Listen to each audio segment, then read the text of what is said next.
Yo. They can't hear you. There we go. Yo. Yo. Now you can hear me. You can actually probably move in a little closer. You're kind of out of the frame. I'm always kind of over in the corner.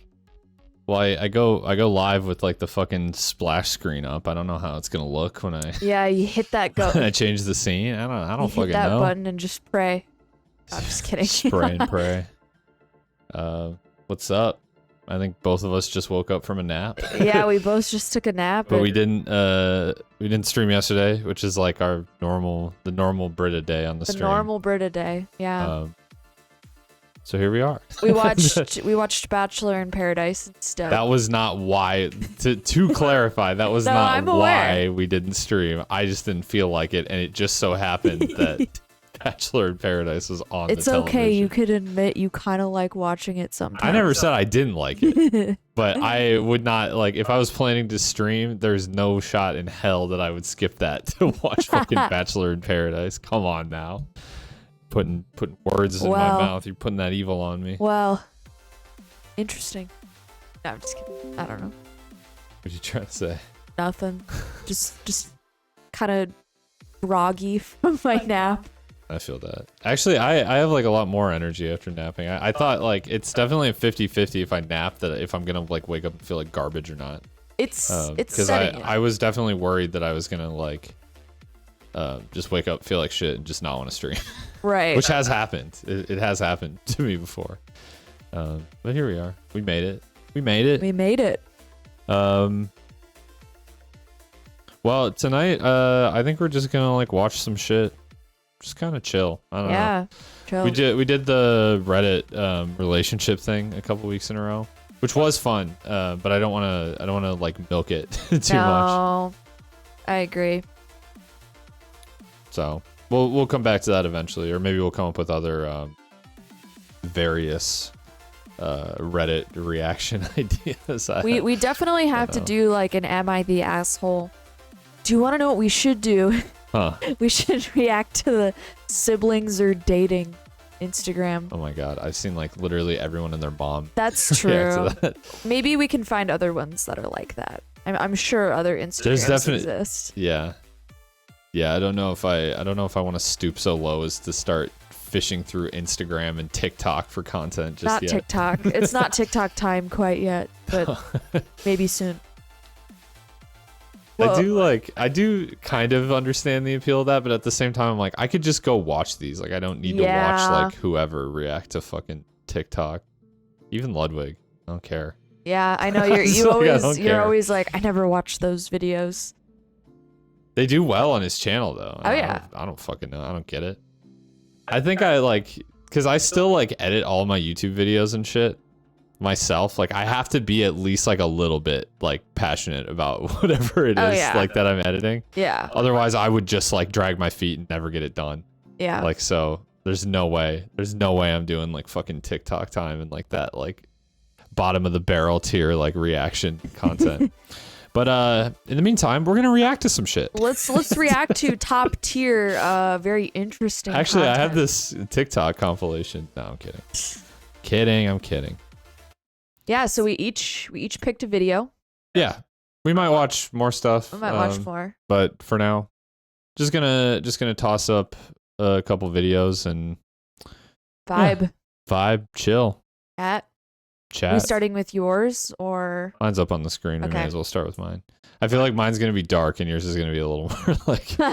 well, at least I didn't pick a video about murder. We could have. I mean, the one that I picked may well have some murder in it. That's true. In fact, I'm almost gonna guarantee that it does. That's true. Now pull up the video, I guess, so you show people what we're gonna watch. But I like have heard. Son of a bitch.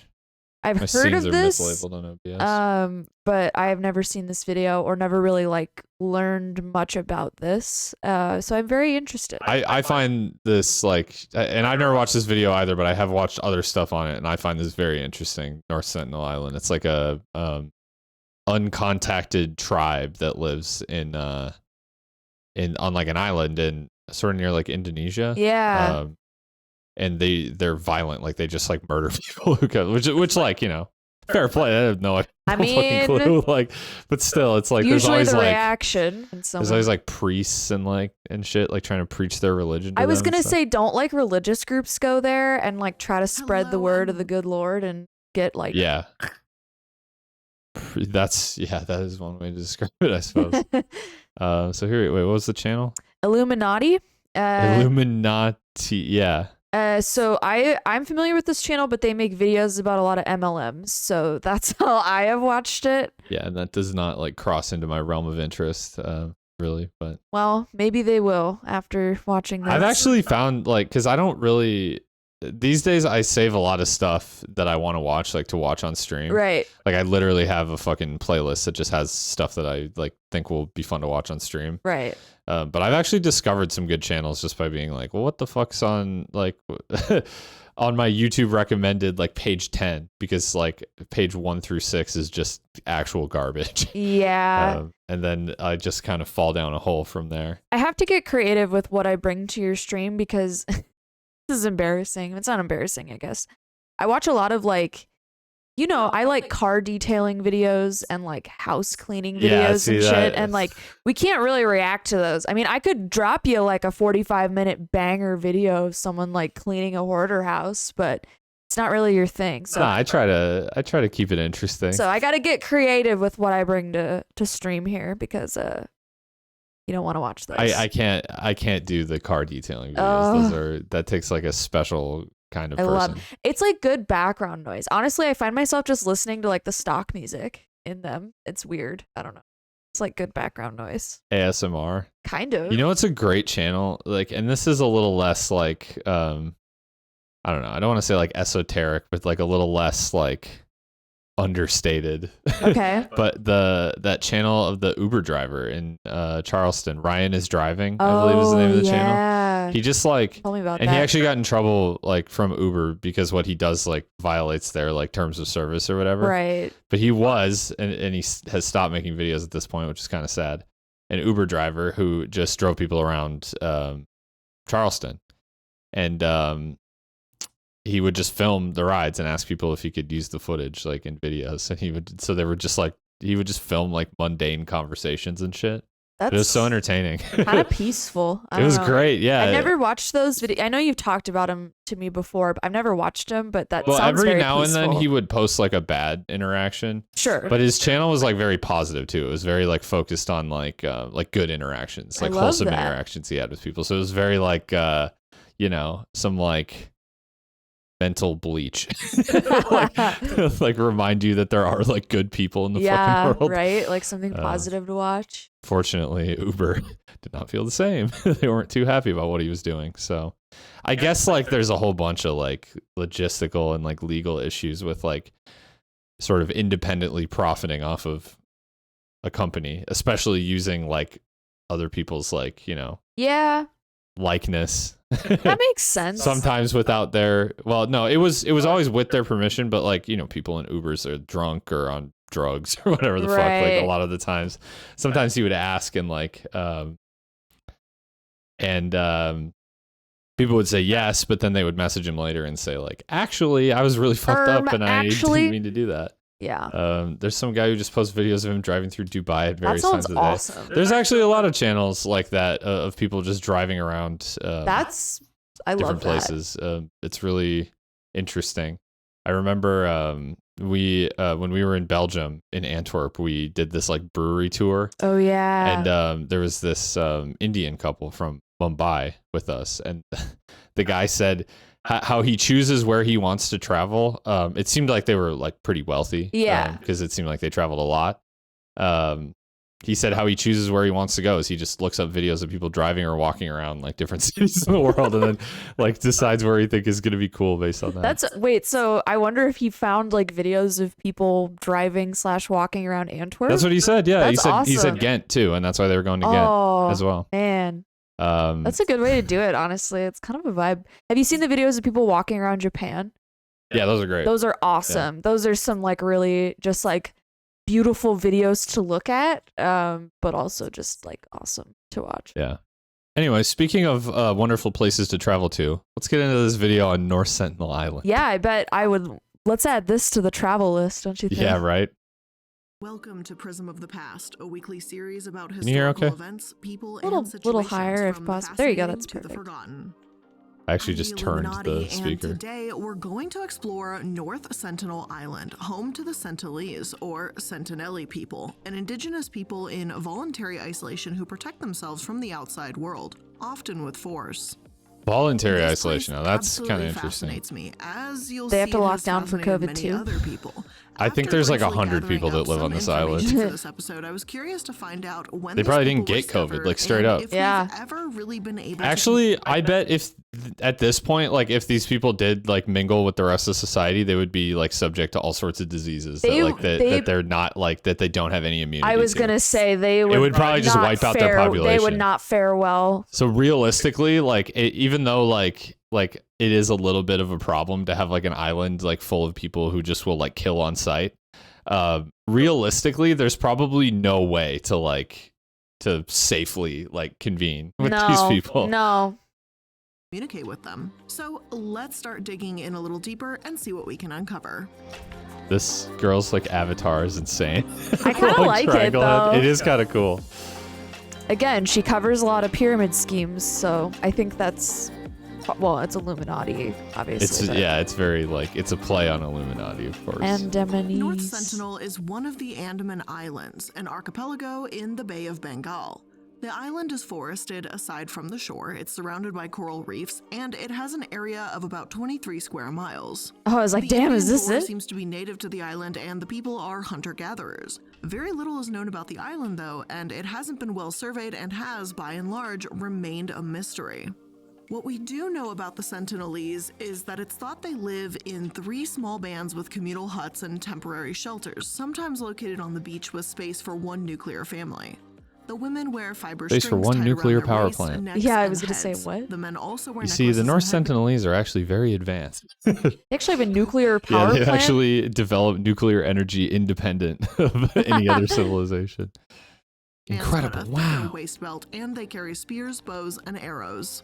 As Survival International states, although commonly described in the media You know what? as I stony, like just looking at that footage. Like I didn't think much of it. It just looks like something out of a movie. It does. Like, it It's crazy. I'm like, but that is like real footage I of was real gonna people. say it is hard to fathom that straight up in the year 2021 there are people living like this Yeah. in the world. I mean, Yeah. even like some of the more remote places in the world still have things like electricity, plumbing, potentially cell phones. Like, so it's crazy to me that like there are people literally living with like bows and arrows and I could be wrong, but aren't there like uncontacted tribes like in like the Amazon? I and feel like stuff I've that? heard of that.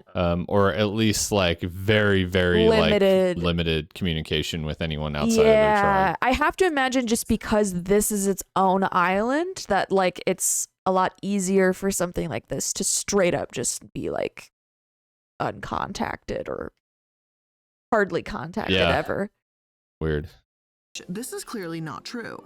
There is no reason to believe the Sentinelese have been living in the same way for tens of thousands of years they are likely to have been in the Adamans. Their ways of life will have changed and adapted many times, like all peoples. For instance, they now use metal which has been washed up or which they have recovered from shipwrecks on the island reefs. The iron is sharpened and used to tip their arrows. From what can be seen from a distance, the Sentinelese Islanders are clearly extremely healthy and thriving, in marked contrast to the great Andamanese 30, flirty, and tribes to whom thriving. the British attempted to bring civilization. What? The people Ever who are seen seen 13 on the going shores on of 30? North No. What? What do you mean? Why is It's an that surprising iconic line. to you? Okay. You I'll have a take your word you have for a it. sister? Never Yeah, seen she it? probably watched that. What do you think? I sat down with her and watched it. Maybe. Sentinel look proud, strong, and healthy, and at one time, observers have noted many children and pregnant women. Unfortunately, we're about to get into those attempts at civilization in a moment. Though Sentinel Island is isolated and largely untouched, the Andaman Islands as a whole, however, are not. The Andaman Islands, as well as North Sentinel, have been known for centuries. When Marco Polo passed through the area in Of course the this motherfucker 18th was there. century, Yeah, he what? described the Andamanese as a most brutish and savage race, having heads, eyes, Bro. and teeth like those of dogs. Should Marco Polo be canceled? Cancel Marco Polo, truly. Though other sources say that historians believe That sounds he like made fake those remarks news. based on hearsay and never actually visited Yeah, anyone okay, there you himself. go. Regardless, in 1771, North Sentinel specifically was mentioned as an East India Company survey vessel passed through, observing the lights from fires on shore. Genetic studies of the contracted Andaman tribes indicate that they directly descend from modern humans who left Africa roughly 60,000 years ago. Of course they descend from humans. The Andamanese Like, may what? have derived I guess 2% of like what she's saying is like they descended from like humans who originated elsewhere. They didn't naturally evolve on their Sure. own. Okay, that's fair. Right. I know. I just was their kind of being genes from facetious, a but yet also like identified hominin. Other Trying to make a recent joke? sources that This is have a done serious testing stream. on the topic claim that Andamanese have their nearest neighbor lineages in East Asia, and that these Indian populations have an incredibly complex ancestry. Some sources claim that it's very likely the Sentinelese came either from deliberate migration or as the result of a group drifting off course. From the little island of language do you think Andaman, they where the speak? Ongi live, their canoes are I built guess in North a style Sentinelese. reminiscent, though Yeah. not identical to the Ongi as well. Many tribes existed along this archipelago when it was discovered, such as Akakari, Akakora, Akabo, Akajiru, and Apukawar, and several others along the largest island of Andaman. The Ongi tribe also existed on Little Andaman to the south. One source explains. Firstly, it should be made Like clear that animations the are funny. Andamanese tribes are not Andaman.org. tribes, and the way the term is normally understood is ethnological and anthropological literature. The Andamanese tribes had very little power structure. They had chiefs only in times of trouble. They had no tribally owned How do people know territory, this? no clans, and not much in the way of revered common. I think they're inferring based off of the way that the other tribes that lived in these islands were, which are now, Ah. of course, like known and studied and contacted, right? fair Like, enough. Yeah, that makes but sense. not the North Sentinelese. And tribal ancestors. Indeed, it is easier to define the tribes by what they are not rather than what they are or were. Basically, each Andamanese tribe is merely a collection of independent local groups that speak the same language, share a common culture and tradition, and are bound to each other by bonds of family and tradition. There is no tribal territory, only a number of hunting territories, each owned by a local group. The Andamanese were fully aware of the linguistic basis of their tribes. All Greater Andaman tribal names come with the prefix Aka, Akar, A, or Oko. In the various tribal languages, these meant from the mouth or language. A member of the Akar Baal tribe, is a therefore lot. someone coming Yeah. from the tribe speaking the Baal language. The first outsiders to take So they don't like. I guess they don't like fight over territory. Then No. they just exist. It seems like they kind of just coexist. Like, you have your area, I have mine.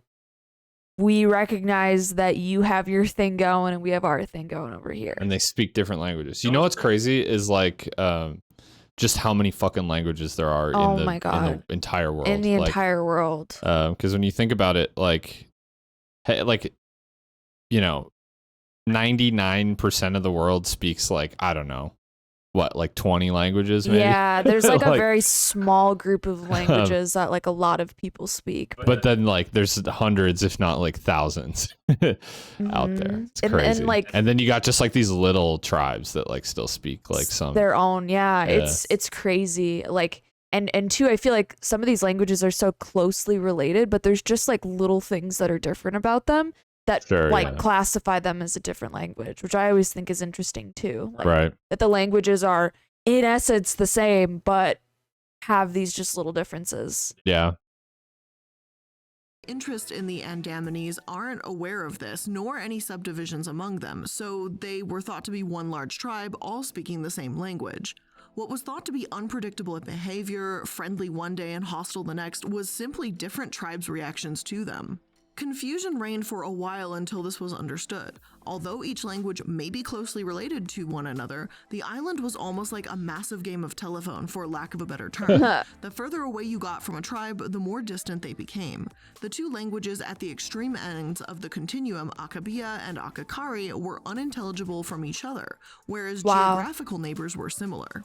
Very How little big is known, this too, island? about the cultural differences. So again, she's not just talking about the one island. She's talking about the Oh, entire all of them. Okay. archipelago. Yeah. So Okay. there, I assume she's gonna like extrapolate some of this, like to infer some things about North Sentinel Island. Sure.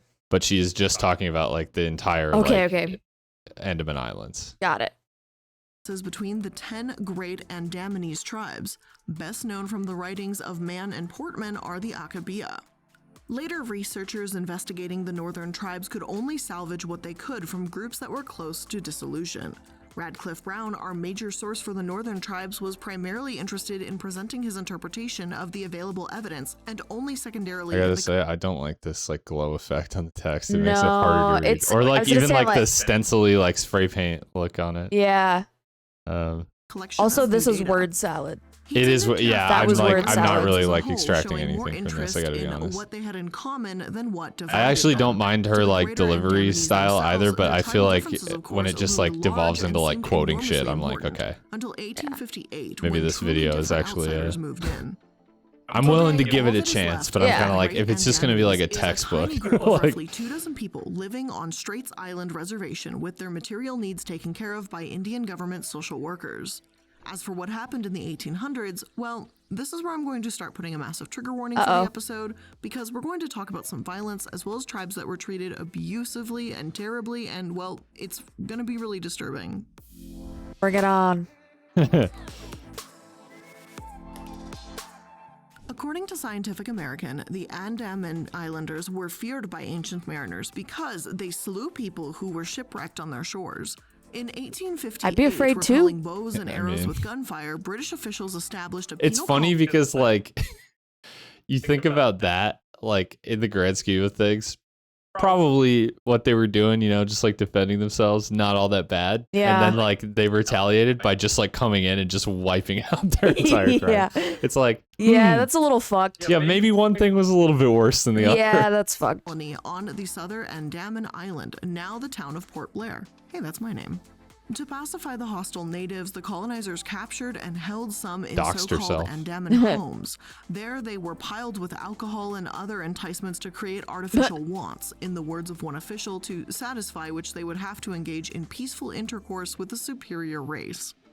Also, Thick. at these homes, All guards right, raped Andamanese Jesus. women, injecting That's, syphilis into the That's population sad. that, because of tens of millennia of isolation, had no immunity to the germs that outsiders carry. Yeah, there you Epidemics go. ravaged the Great Andamanese, comprising 10 tribes of the South, North, and Middle Andaman Islands, slashing their numbers anywhere from 5,000 and 8,000 to a mere 19. Jesus in the Christ. 1960s.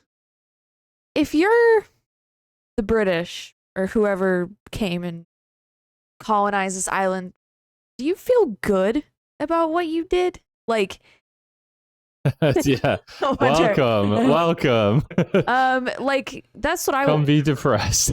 that's what I wonder. Like, do you feel good Well, I think, about like- what you're doing? Like back then, you probably didn't think about it because it's just what you do, right? I Like, guess like it's crazy to think that someone was like, yeah, I'm. I mean, in hindsight, yeah, it's actually crazy. Like, when people were just like colonizing the world, like how much just like evil, like vile shit happened. yeah. Like, and that it's kind of just like, yeah. And you they know, were just like all in the name of owning more land. Like, yeah, that was literally it. Like, expanding your empire. yeah, that's Yeah, crazy. screwed up, man. But yeah, no, I mean, like, obviously now you can look back and say like that shit's like objectively horrible. But Yeah. like at the time, it just was like everyone's doing it.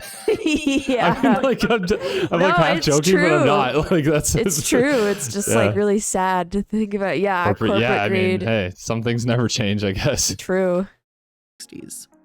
It's said that And that's on May crazy too, that 17th, it just like 1859, the a battle broke epidemics out just like between wiped the them Great out. Yeah. But that was what I Andamanese said. tribe I was and the like, British. you probably could never like actually contact like the North Sentinelese because they would just like die from like Yeah, diseases. you'd pass along like the common cold. There or would something, probably and be they'd, like, not that like I don't think there's like any want to like, you know, quote unquote like integrate the North No. Sentinelese, but like you literally never could just because like people they would all die probably. Yeah, I don't even know how you'd begin to like.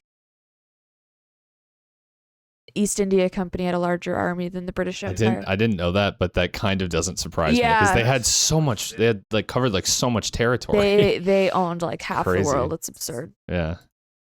This was the Battle of Aberdeen when the Great Andamanese stormed the British post, but they were outnumbered and were slaughtered in the thousands. It's said that a man named Dudnath Tiwari, an escaped convict who lived among the Andamanese for a year, told the British about the tribe's plans. The Great Andamanese wanted to eliminate the outsiders from their land, only to be massacred. I can't exactly blame these tribes for wanting to kill the British. I mean, colonizers invaded their yeah, homes, that's what I said. Disease and raping I was like, they're just like defending themselves. Good evening. Good evening, used car salesman. Used Welcome. car salesman. That's a great username. I love it. What was I saying? Oh yeah. That's exactly what I said. I was like, in the grand scheme of things, like these people were just like defending themselves. They're just living and their lives. They just got like fucking wiped out. I know, like, it's sad. Like they just were doing their thing, and then a boat pulls up and just. Hate your job. Some days are like that, man. Yeah, it really be like that. All right. Yeah. Continue. Of the tribes, it isn't right what happened to The them. spiral of depression here. Yeah, because there's still a lot more that happened. Yeah, you hate your job? Come watch Twitch TV where we do really fun and light, uplifting things. Island and the Anki who lived in Little Andaman Island. As for North Sentinel, their island didn't escape notice either. Can't say I'm in the market for a Chevy. In 1867, an Indian ship called Nineveh was wrecked on the beach. But I'll let you know. 106 survivors set up a temporary camp, but they were attacked a few days later. Yeah, no. Didn't have a plan to buy a Chevy. If not for a Royal Navy steamer arriving shortly afterwards, it's unlikely they would have survived. Yet this was far from the only contact the Sentinelese people had with the outside world at that time. Maurice Vidal Portman, officer in charge of the Andamanese, went ashore in 1880 Is he sitting on like a fucking natives. throne? He found That's some messed villages up, and dude. captured a woman with 4 small What children. an image. After a few days, he released her and one of the children with gifts. A few days later, his group found an old man with his wife and child, and they captured them. The 2 adults, the man and his wife, became ill and died. The 4 children were sent She back wasn't home kidding. with presents and presumably germs that could infect the other villagers. Maurice recommended that the government convert North Sentinel to a coconut plantation and stated search parties should. She wasn't go to kidding the about jungle like and catch some all the awful stuff that she was about to talk Yeah, about. jeez. I was kind of like, oh, okay. I mean, I love this plan. We're like, so we're just gonna go turn this into a coconut plantation. Then we're gonna keep some of the men and just make them work. Nice. Epic. Yeah, again, it's colonization, just like, man. Right. Sentinelese unhurt. Shit was should keep happening them all in the over camp. at this point in time, Yeah. Said unfortunately. that to make up for them getting sick, Portman would continue to leave the Sentinelese people gifts. But in February 1895, when he returned to a lost That's Sentinelese who drifted Y'all in a joke or question? Go for it. What do you got for us? Uh-oh. I'm ready. Or maybe I'm not.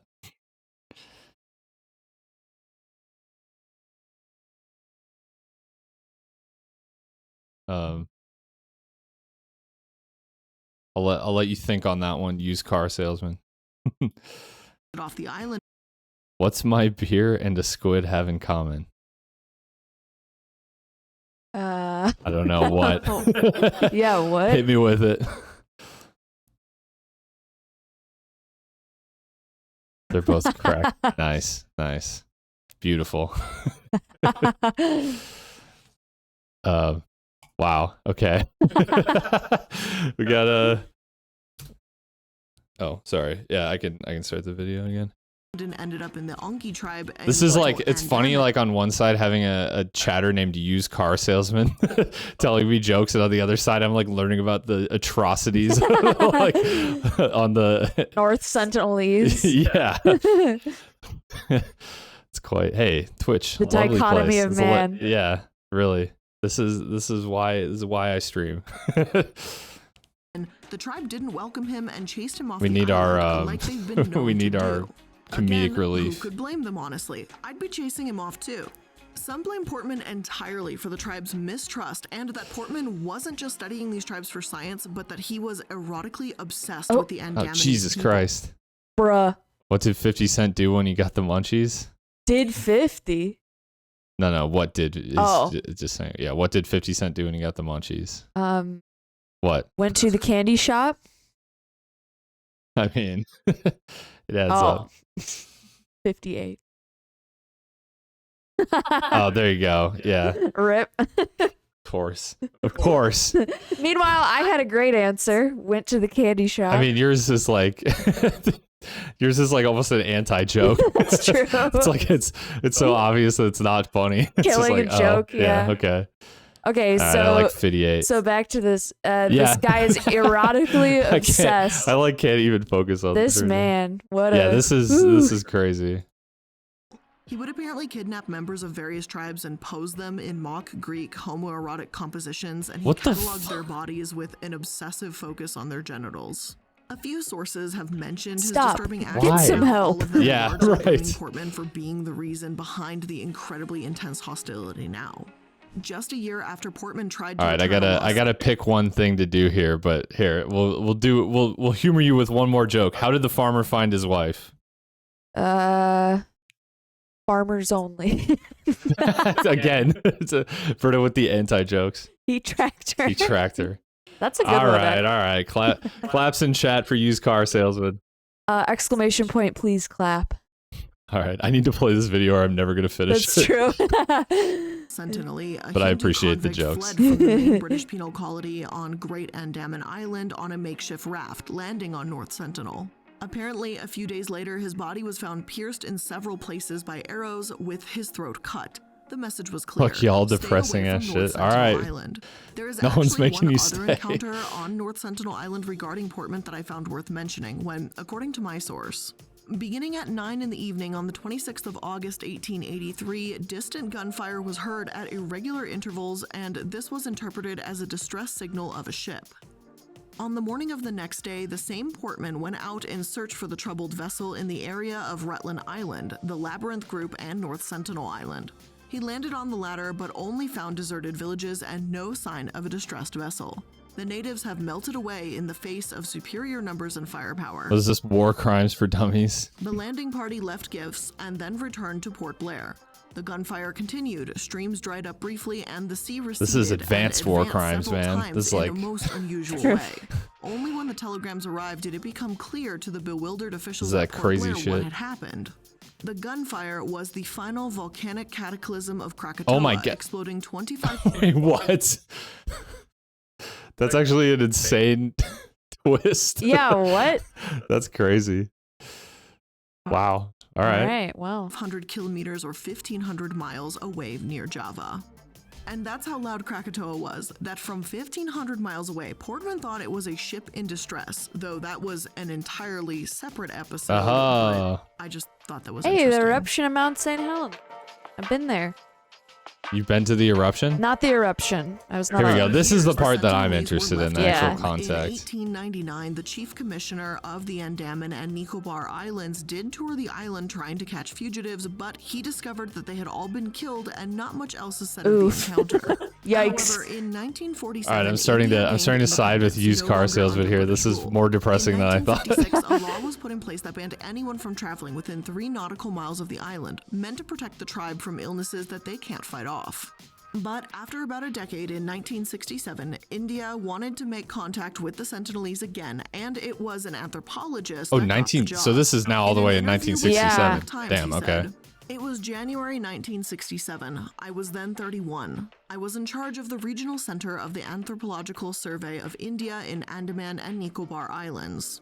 It was a joint venture of the Anthropological Survey of India and the Andaman administration. I have a feeling The this idea won't was go to well. explore North Sentinel Island and make friends with the tribes there. People have About like 20 of people us, have died on this island like up until recently. Yeah. Like, yeah, it's crazy. including local administrators, policemen, and naval personnel, took a small ship. The Navy provided us landing gear. North Sentinel is a small island of about 20 square miles. In my estimate, there are 80 to 100 Sentinelese now. Other reports indicate there could be as few as 15 and as many as 500 Sentinelese, but the general consensus is between 80 to 150.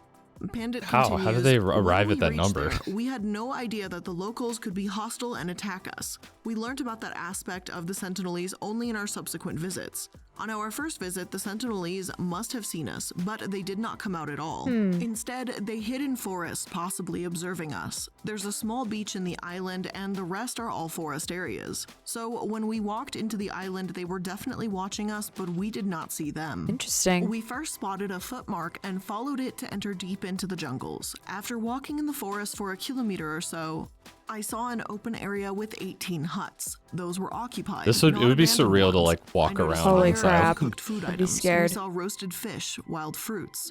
There were bows, arrows, and spears all around. There were half-made baskets too. They don't wear any clothes. They don't collect any stuff and keep it Why in do they their need homes. to? But their houses Wouldn't that were one nicely guy built. love that? We spent Oh, God. about an hour there. Personally, I was not keen on getting their stuff, but the policeman who went with us picked up bows, arrows, Frickin' spears, ACAB, etc. man. We kept some Policeman coconuts, insisting on plastic stealing their utensils, shit. aluminum, etc. Reappropriating We their estimated that about belongings. 40 to 50 people must have been living in that colony. No one attacked us. So they According went to there Pandit, and it was just like empty and they just like stomped around. Yeah, That's insane. I wonder like how they did that, because he said like he felt like the people were probably watching them like from the forest or something. But I wonder like how they did not just get like totally murked upon Yeah. stepping foot on the island. I don't get it. Yeah, I don't know. The Sentinelese aren't actually violent, they simply want to be left alone and only attack if bothered. This narrative does lend some credence to that, and as Pandit states, throughout the 70s and 80s, they developed a strategy for their visits. The Sentinelese would make various gestures, like showing Pandit and the others their backs, maybe as an insult, we're not sure, but Pandit didn't walk around on the island anymore. They could understand these warnings, so they maintained a safe distance, and from a distance, they would give gifts like coconut, iron rods, utensils, etc. They would give There gifts? have been Yeah. a few other encounters for this time as well, some of which are less friendly. For example, in the spring of 1974, North Sentinel was visited by a film crew that was shooting a documentary titled Man in Search of Man, along with a few anthropologists, some armed policemen, and a photographer for National Geographic. In the words I'm of sorry, one of the what is a scientists, their plan policeman was going win to the do? natives' friendship I by I friendly assume just gestures like and it's just for like protection in case it goes like really south. Yeah, They said that she specified that he was armed, so I mean, assume but I it's would be bringing the military with me. Like, I'm not bringing a What are you policeman. gonna like? What they have rocks and like bows and arrows. Like what, That's true. What is a military? Like you're not gonna roll a fucking tank or like That's destroyer true. up to this island. Like That's true. They probably would not react like well to that. I would never like hope for something like this to come to pass. But I'm sorry. In the event of like a violent outbreak here, like one policeman with a gun is gonna do the job. That's like, fair. No, that's fair. But I mean, it's like still though, it's kind of like it's crazy to think that like you would even need that, right? Yeah. But yeah, wild. plenty of I guess at gifts. this point though, they know that they're probably like not that they're probably hostile. Yeah. right? As the team's motorized dinghy made its way through the reefs towards shore, some natives emerged from the woods. The anthropologists made friendly gestures. The Sentinelese responded with a hail of arrows. Oh. The dinghy proceeded Wow. to a landing spot out of arrow range where the policemen, dressed in padded armor, disembarked and laid gifts on the sand: a miniature plastic automobile, some coconuts, a tethered live pig, a child's doll, What? and some aluminum cookware. Then they returned to the dinghy and waited to observe the natives' reaction to the gifts. The natives' reaction was to fire more arrows, one of which hit the film Oh my director in the God. left thigh. Jeez. The man who had shot the film That's like director when you're the director and you're the guy who gets hit, you're just like at what point are you just like, I did not sign up for this. Also, like, how would you react to like seeing a toy car when you've never seen an automobile before? You know? I can only imagine that like the people who go to these islands like just don't think. Like, you know, right? I don't know. Like, there's It just not, like, feels like an odd thing to like give them because I it's mean, like, they've how about literally never seen I'll this. pose a different question to you. How do you interact with them? That's true. Like, Yeah. because they're not going to speak your language. They may not even understand your gestures, you know, because she said Yeah. like they made friendly gestures. And But then like, they what's a just friendly shot gesture? arrows at them. Yeah. To them, what's a friendly gesture? Yeah. So what do you do? That's true. I guess you just don't. Like that's probably the answer. Is you That just don't. seems, yeah. was observed laughing proudly and walking toward the shade of a tree where he sat down. Other natives were observed spearing the pig and the doll and burying them in the sand. They did, however, take the cookware. Hey, the and pig is like coconuts free with food, evident right? delight. Yeah.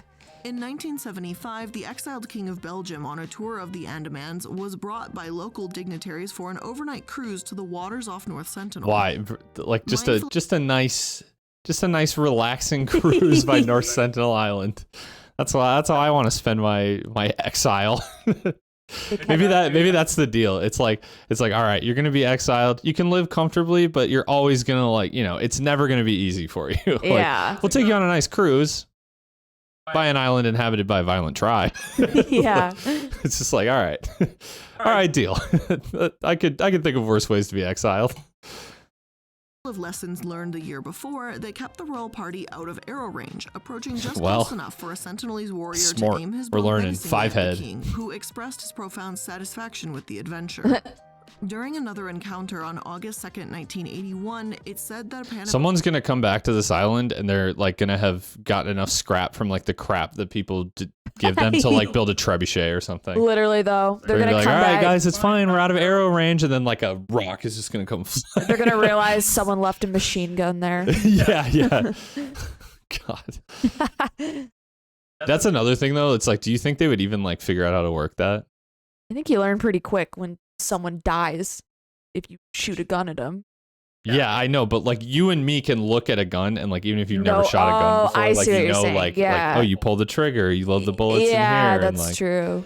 You know, like That's true. They- Yeah, I they don't don't even have any like concept know what of you that. would do. Yeah, maybe like you would have to like accidentally like set it off. set it off. Yeah. Yeah, and figure out how to correctly Yeah, fire it. But even then, like I think it's highly more likely that they like hurt themselves and then like just never touch it again, or they Yeah. just like scrap it. I mean, they buried some of the gifts in the sand. Like they were just like, I don't know Yeah. what this is. Like I'm gonna bury this. Like Yeah, well, there's actually an interesting story, and I'm gonna probably butcher this a little bit, but it was a tribe off of the north coast of Australia, so like towards like Indonesia, and they could just see the shoreline. Like they were close enough that they could just see the shoreline of Australia, and they assumed, like in their religion, that is where people go when they die.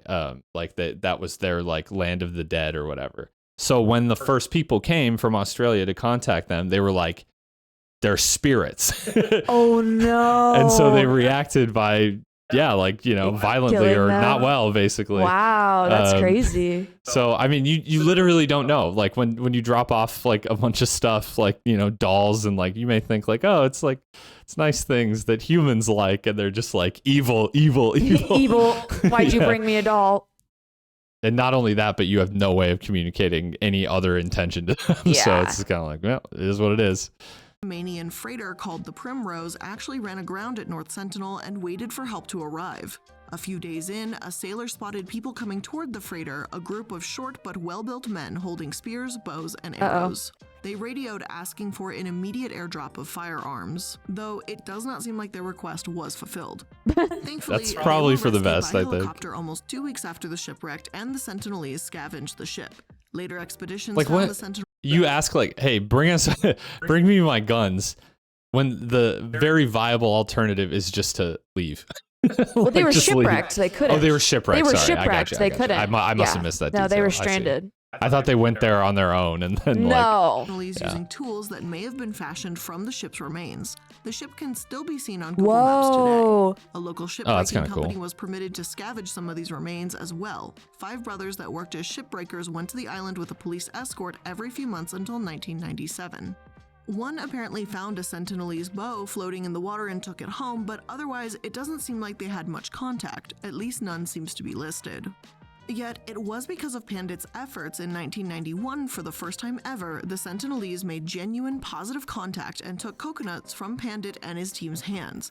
They still didn't allow anyone inside the island, and they were angered at the sight of other indigenous peoples such as the Ongis with Pandit's team, but this was a massive step forward. Wow. It's said that this repeated gift-giving was successful enough that after the mid-90s, the Sentinelese people allowed visitors on their beaches and gifts could be handed over with actual physical touching. Whoa. Though it seems the scientists were the only ones saying, hey, maybe don't do that because you can spread disease, but visitors didn't seem concerned with that.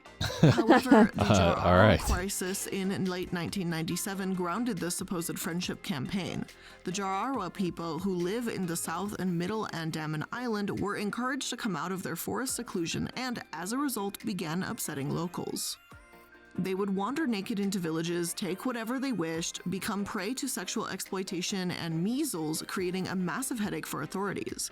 CBS states that they even stormed a police outpost and killed a guard with arrows, though relations have begun improving again. That's good, I guess. Have been written on the Jarawa people and why this attitude came to be, but needless to say, after the Jarawa crisis, the government wasn't quite as keen on being close to the Sentinelese. Well, Although seems like contact solid was advice. back to being at minimal level for a while, the mid-2000s saw some activity again. In 2004, after the Indian Ocean earthquake and tsunami, the Indian government flew helicopters over the Andaman Islands to see how the communities were affected. Insider reports that the Sentinelese were largely unaffected, while other sources say that in the long run, we can't be sure that things will remain unchanged, as some coral reefs have sunk, others have been raised, and it's hard to estimate the damage to their fishing grounds. Still, overall, the Sentinelese don't seem to have suffered, judging from how one warrior shot arrows at the helicopter while others threw rocks at it. A couple years later, could you imagine like seeing a helicopter? Oh my god. What the fuck is that? Yeah, I mean that has to be so extremely foreign to you that I don't even know where you'd begin. Like what the thought process is there other than like go away. I don't know what this thing is. Yeah, I mean for real. Breaking news again when in 2006, 2 fishermen inadvertently washed up on the island and lost control of their boat. Other sources claim that this was intentional, and the 2 men, Sundar Raj and Pandit Tiwari, slept overnight in their boat by the island. The Sentinelese reportedly killed them and buried them off the beach. Efforts to reach the island were obviously resisted and thus were never successful. Another source says differently and reports the 2 men did not respond to warning calls from other fishermen and ended up in the shallow waters near the island, where a group of Sentinelese attacked the fishermen and hacked them both to death with axes. Shit. Yikes. It is reported that their bodies were placed on bamboo stakes facing like scarecrows. That's brutal. 3 days later, the Indian Coast Guard helicopter discovered their bodies and, while trying to retrieve them, came under fire once again from armed islanders with arrows. Message the mission received. was abandoned shortly after. Regardless of how their bodies were treated, again, the message was loud and clear. Do not bother North Sentinel Island.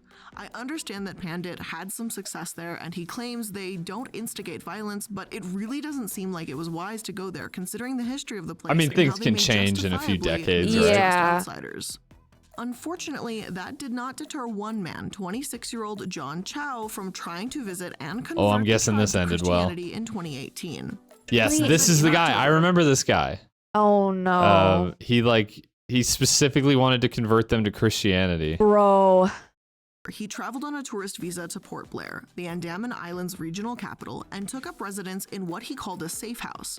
There, he assembled an initial contact response kit, picture cards for communication. This, the whole religion aspect aside, does not seem like the actions of a mentally well person.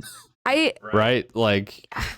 Yeah, I don't understand. Like, just especially someone who like seemingly has no real background in like anthropology or like it does seem crazy to like want to do this alone. That alone too. Yeah, he just was like, I'm gonna go do this. Like, yeah. Let's watch. Dental forceps to remove arrows and gifts like tweezers, cords, scissors, safety pins, and fish hooks. According to The Guardian, he carefully documented his activities in a handwritten diary. The resulting 13-page testament, written with the earnestness and self-consciousness of someone who has digested many missionary and anthropologist accounts of indigenous contact and knew he might be writing for posterity, recounts his final days in fascinating and tragic detail. Hoping it would lessen the risk of accidentally infecting the Sentinelese, he entered a self-imposed quarantine. For 11 days, he went without direct sunlight. He prayed, exercised, dude, and read why the lives the no of sunlight? The three Mrs. Yeah. Judsons, a 19th century missionary account. On the night of the 14th of November, he and some fishermen, Christians who had agreed to help, set out in darkness for North Sentinel, carefully That's so avoiding crazy. Why are you guard going in the vessels. middle of the night? See, I think like anything that causes you to have to like jump through all these hoops to do it is probably not worth it, right? I just Like there's probably a reason that people don't want you going there. I just don't understand why he was like, you know when the best time to go to this island is? The middle of the night. Like bro, what? Yeah, I Illuminated by mean, glowing well, again, it's like probably the only time that he could get by like all the coast guards and stuff. Right? Oh Like, yeah. But yeah, I mean, it's still crazy. plankton, Chow wrote, and around them fish jumped like darting mermaids. They reached North Sentinel late at night and anchored nearby. Other sources say that John Chow bribed locals, including the fishermen, to take him to the island, so it may not have been, or only been, Christians agreeing to help him. It's said that they only pretended he was part of their fishing party to evade the patrolling teams of police, Coast Guard, and Navy. But continuing on.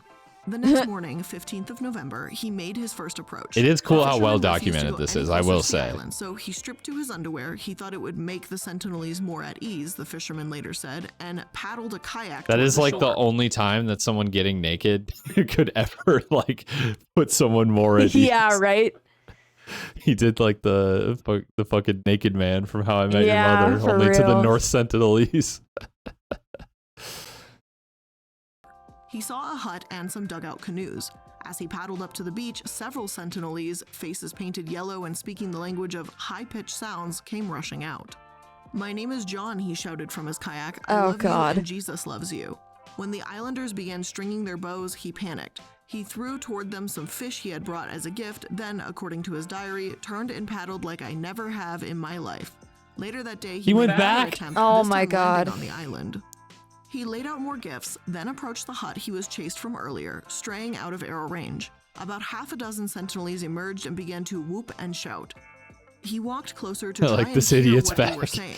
He tried to parrot their words back at them, and the Sentinelese burst out laughing. They were probably saying bad words or insulting me, he concluded. He sang worship songs and preached from Genesis. For a while, the Sentinelese seemed to tolerate his presence. Then a boy shot an arrow at him. The arrow struck the waterproof Bible he was holding. He pulled it out, gave it back to the boy, and hastily retreated. The Sentinelese had taken his kayak, so At he that was point, I forced would to be swim like, all almost right. a mile back to the fishing I'm boat. going Oh home. my "I'm god. scared," he wrote that night in his diary, "watching the sunset, and it's beautiful. He was crying a bit and wondered if it would be the last sunset I see before being in the place where the sun never sets. Ooh. You guys might think I'm crazy in all this," he wrote to his You are family, "but I crazy. think it's worth it to declare Jesus to these people. Is this Satan?" Bro. I Ugh. I have so many feelings. I just like, no, it's not worth it to convert 15 to 80 people to Christianity. Yeah. Like, I'm sorry. It's just not. No. Ugh. Satan's last stronghold, he asked God, a place where none have heard or even had a chance to hear your name. He decided they he would don't make his worship- next He- attempt without oh, the fishing vessel no. floating nearby. Appearing alone might make the Sentinelese more comfortable, he thought. And if the Lunatic. approach went badly, this would spare the fishermen from having to bear witness to my death. Well, Oh, God. His diary makes it clear that he didn't want to die, but accepted the possibility. "I think I could be more useful alive," he wrote, "but to you, God, I give all the glory Oh, of whatever God. happens." He asked God to forgive any of the people on this island who try to kill me, especially if they succeed. Shortly after dawn on Alright. the 16th Especially. of November, the last day he was seen alive, John Chow asked the fishermen to drop him off alone. He knew the risks, but the It people is of just North Sentinel suicide. were Yeah. doomed, and he was determined to save them. On November 17th, the fishermen saw a dead person being buried on the shore, and they knew it was Chow. They told Man. John Chow's friend and gave him the journal. Aerial surveys that attempted to find his body failed, and word about John's death began to spread. One man who heard the news was Pandit, who said that he was surprised to hear about John's death. "They only say leave us alone. They warn. They are not hostile people. They don't raid their neighbors," he said. That much is true. They do warn, and the Sentinelese did warn John on numerous occasions. He got out of there with his life after an arrow hit his Bible. Twice. John may have seen that as a sign that he should go back, but frankly, I'd be more inclined to see it as a sign that screams, "Hey, you get one more shot. Don't keep doing this," Yeah. and turn Yeah. around. What's frankly really upsetting about all of this too is that All Nations, the evangelical organization that trained Chow, described him as a martyr. Mary Ugh. Ho, the Oh, no. organization's leader, said that the privilege of sharing the gospel Oh, he is wasn't a often psycho. involved He was a great cost. cultist. She called John's efforts sacrificial and told news organizations that he received 13 immunizations with the intent of protecting the Sentinelese people from infection, though Survival International has disputes that this would actually help. Chow's father, on the other hand, says he believes the American missionary community is culpable for his son's death. His father says he was an innocent child, as in naive I think from how there's I a understood little the blame to go around there. Yeah. But certainly they did him no favors, especially if they're not No. condemning his actions. Yeah. Jesus. context, No who pun died intended. from an extreme vision of Christianity. Some people have said he was a dumb American who thought the tribes needed Jesus when they clearly lived in harmony with God and I mean, nature it's for a years. little Others more have called him a complicated than deluded that. idiot or a thrill seeker. I don't agree with their insults, nor with how All Nations has viewed the situation either. Frankly, I do believe his father is right that John was reckless, yes, but he'd also been influenced by some extreme evangelical views. I understand that evangelicals want to spread the word of God, and that's up to them and their faith and whatever, but that also means using common sense and accepting the consequences that follow. Yes. It's really a shame that John died for this because, well, I don't think the Sentinelese exactly heard that message or had any idea of what he was saying. In a letter That's to the what family- makes me think that he just is like mentally unwell, because I'm like, what do you think how do you think you're gonna get across to them?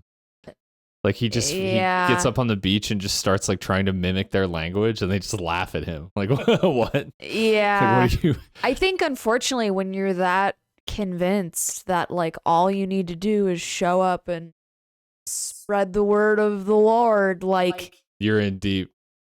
yeah. Yeah, I mean when you're already that far in your thinking, there's no turning back. There's nothing that's going to convince you that what you're doing maybe isn't the best idea. Right. Let's finish out this video.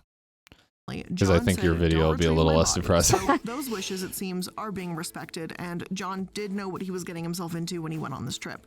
I can't say how much of this was his decision alone or outside influences were involved, but it seems that John did understand that there was a large chance he was not going to return home, and that seems to be the case.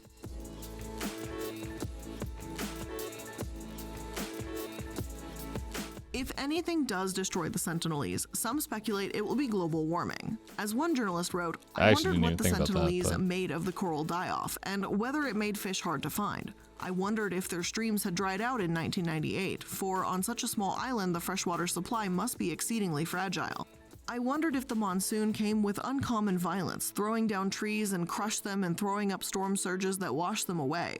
Scarcity of seafood and water, coupled with even more violent hurricanes as the earth heated up, would make the island unlivable long before the flood formally drowned it. In 2003, when El Niño again added its strength to global warming, temperatures would probably peak even higher. How would they cope? Now, I have no idea if the Sentinelese are thriving right now, how they're handling Seems like rising they're still out temperatures or there. getting Yeah. food or anything, or At least how many as them of are even, 2018. vibing. But what I do know is stay the hell away from them.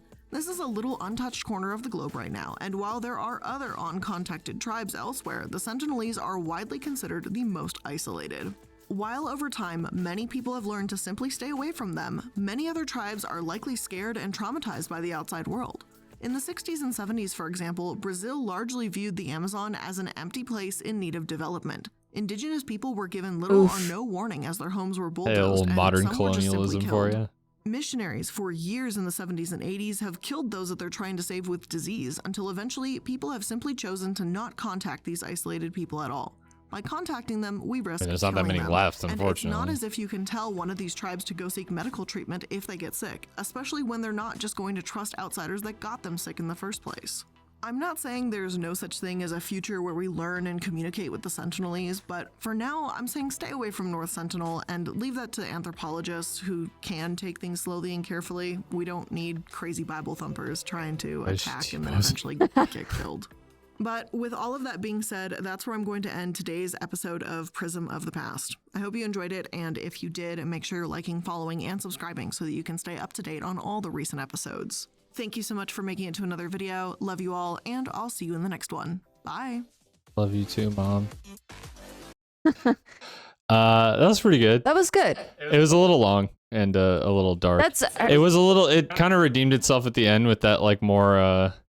She kind of sounds like Arthur's mom. not wrong. Yeah. Rip too. That she just died. I can't remember her name. That's the lady from Arrested Development, right? Yep. Yeah. Same. Yeah, same. I can't think of her name, but yeah, she just passed away not that long ago. Yeah, I can't remember her name, but rip. Yeah. Yeah, that was pretty good. It was a little like a little bit esoteric at the beginning, but yeah, it redeemed itself in the end. Anyways, I'm gonna go grab some water, but the next video, and this one, I've seen this channel before, Lowest Percent. This is a great channel. But Brita actually requested that we watch this video. It is about how speedrunners get 25 shines in Super Mario Sunshine before the game starts. So I will be right back, and then we'll hop into this. This popped up in the recommended and was almost immediately added to my own React playlist. I love this kind of stuff. We just watched the most recent Summoning Salt video, which go watch it if you haven't. It's so good. And this just like made me want to watch more speedrunning-esque videos. I find them really fascinating. So that's what this is.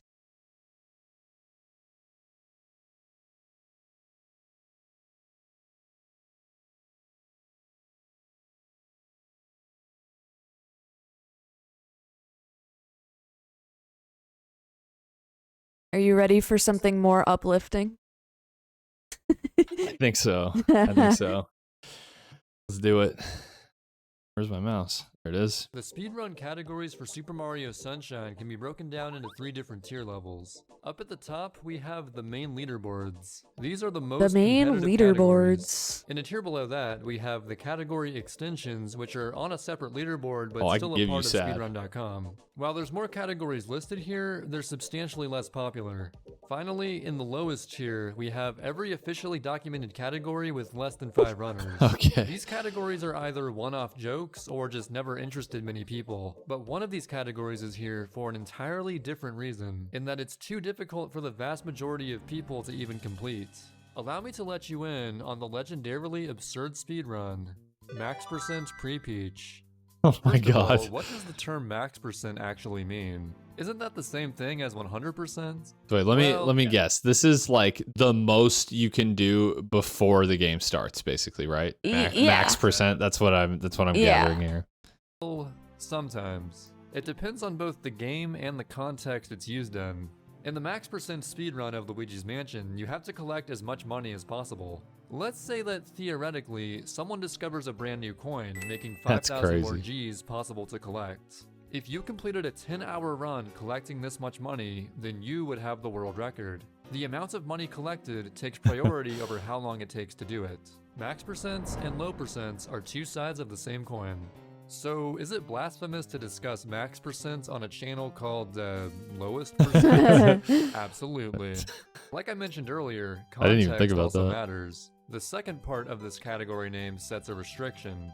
Pre-Peach is short for pre-Peach getting kidnapped.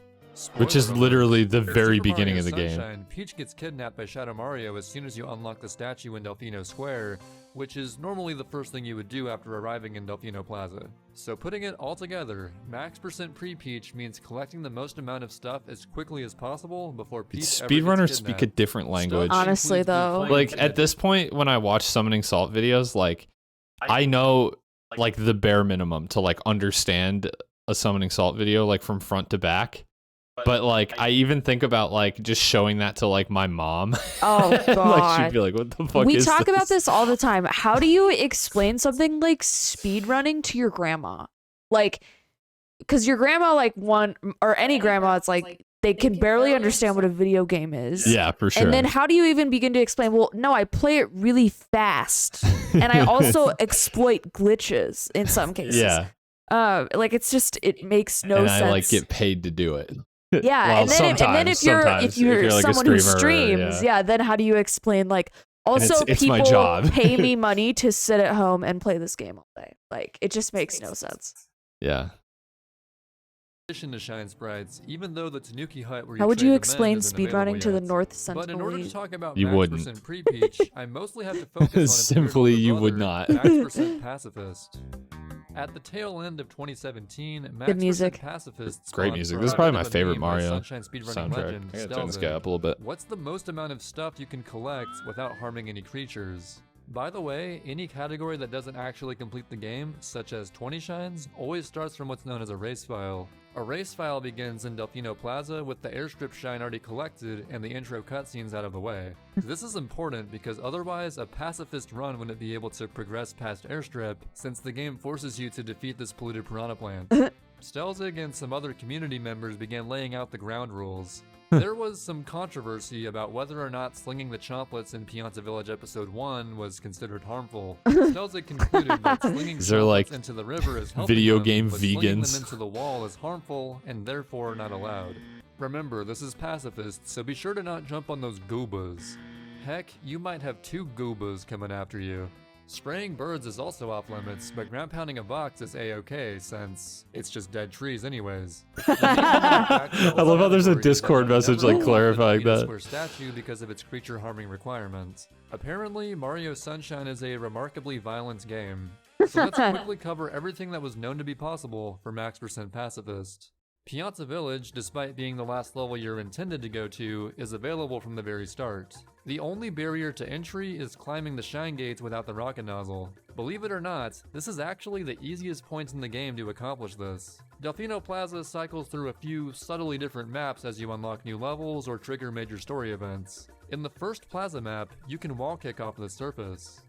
This collision But you permanently can't? changes after Peach gets What? kidnapped. Why? The collision in this map is pretty buggy in general because, Pianta 1 is fine as long as you send the chomplets directly into the water. Episode 4 is also controversial, but considered fair for the same reason as Episode 1. Episode 5 is the next major roadblock.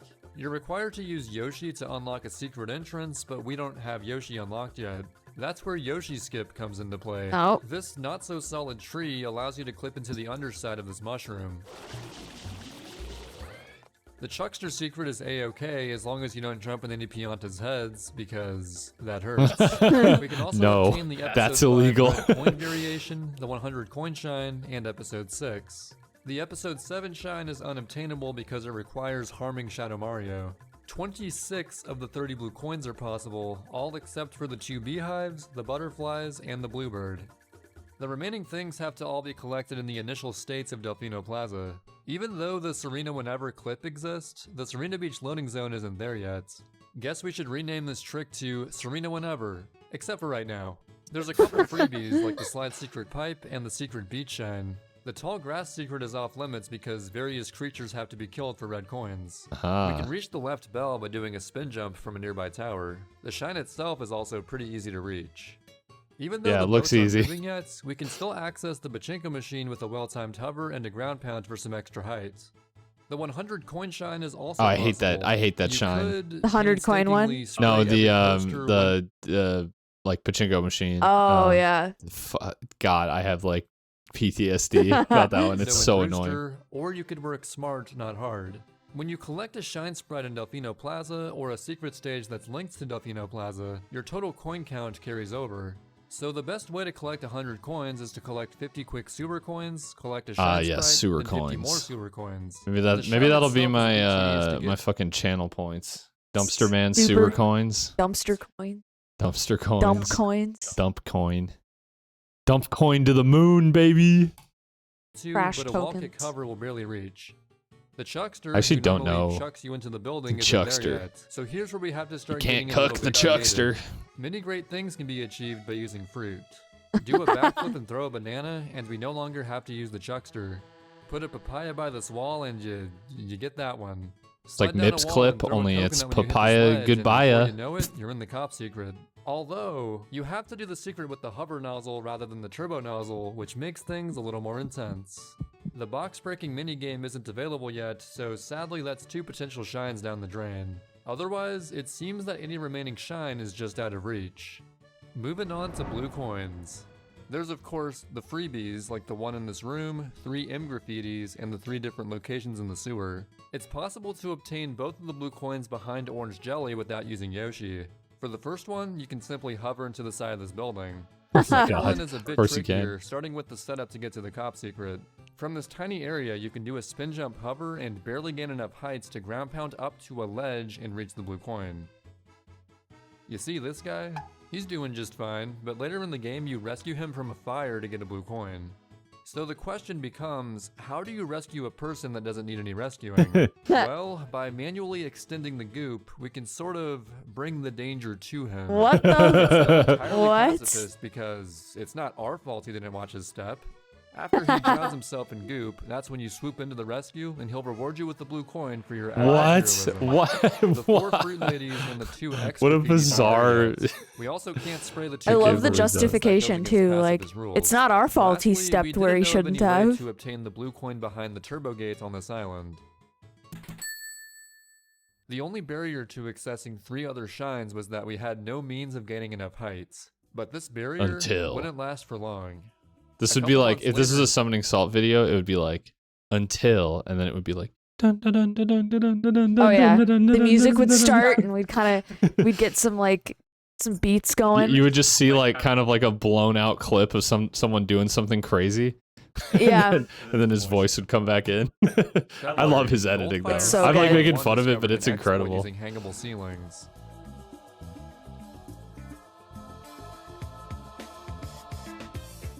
So, what exactly happened there? You see, the banana What? that was originally used for clipping into the building continues to slide down this ramp. While you're hanging from the ceiling inside the building, the sliding banana can slowly displace your position. How do you figure this When out? Mario was in a hanging state, the game assumes that any ceiling above him must be hangable, so it ultimately snaps Mario to the ceiling of the map. Newfound knowledge, That's the Shine Lane's incredible. Lighthouse and right bell tower shines are finally attainable. Great This news game is for max percent broken. pacifists, right? Yeah, if falling for over an hour. thing to is, get a back single when this shine game You came had to out- fall for an hour. So like these speedruns must have like the most ridiculous like splits, right? Yeah. Because it's like I got this shine in 35 seconds. I got this one in two and a half minutes. I got this one in an hour and a half. Yeah. Yeah. But yeah, every game at this point, every game was broken. Like as long as Yeah. you like push it enough, it would break. Like they didn't patch games back then. So Yeah. yeah, you could break whatever the fuck you wanted. your cup of tea. To make things even worse, you actually have to do this twice for the lighthouse shine. Oh Once my to break the god, block, you have to then just again to fall collect for the an shine itself. hour. It's not the most elegant solution, but a solution regardless. So that No just fall leaves the damage. mystery of lily pad shine early. There was already a known method that involves storing the text of failing the box minigame.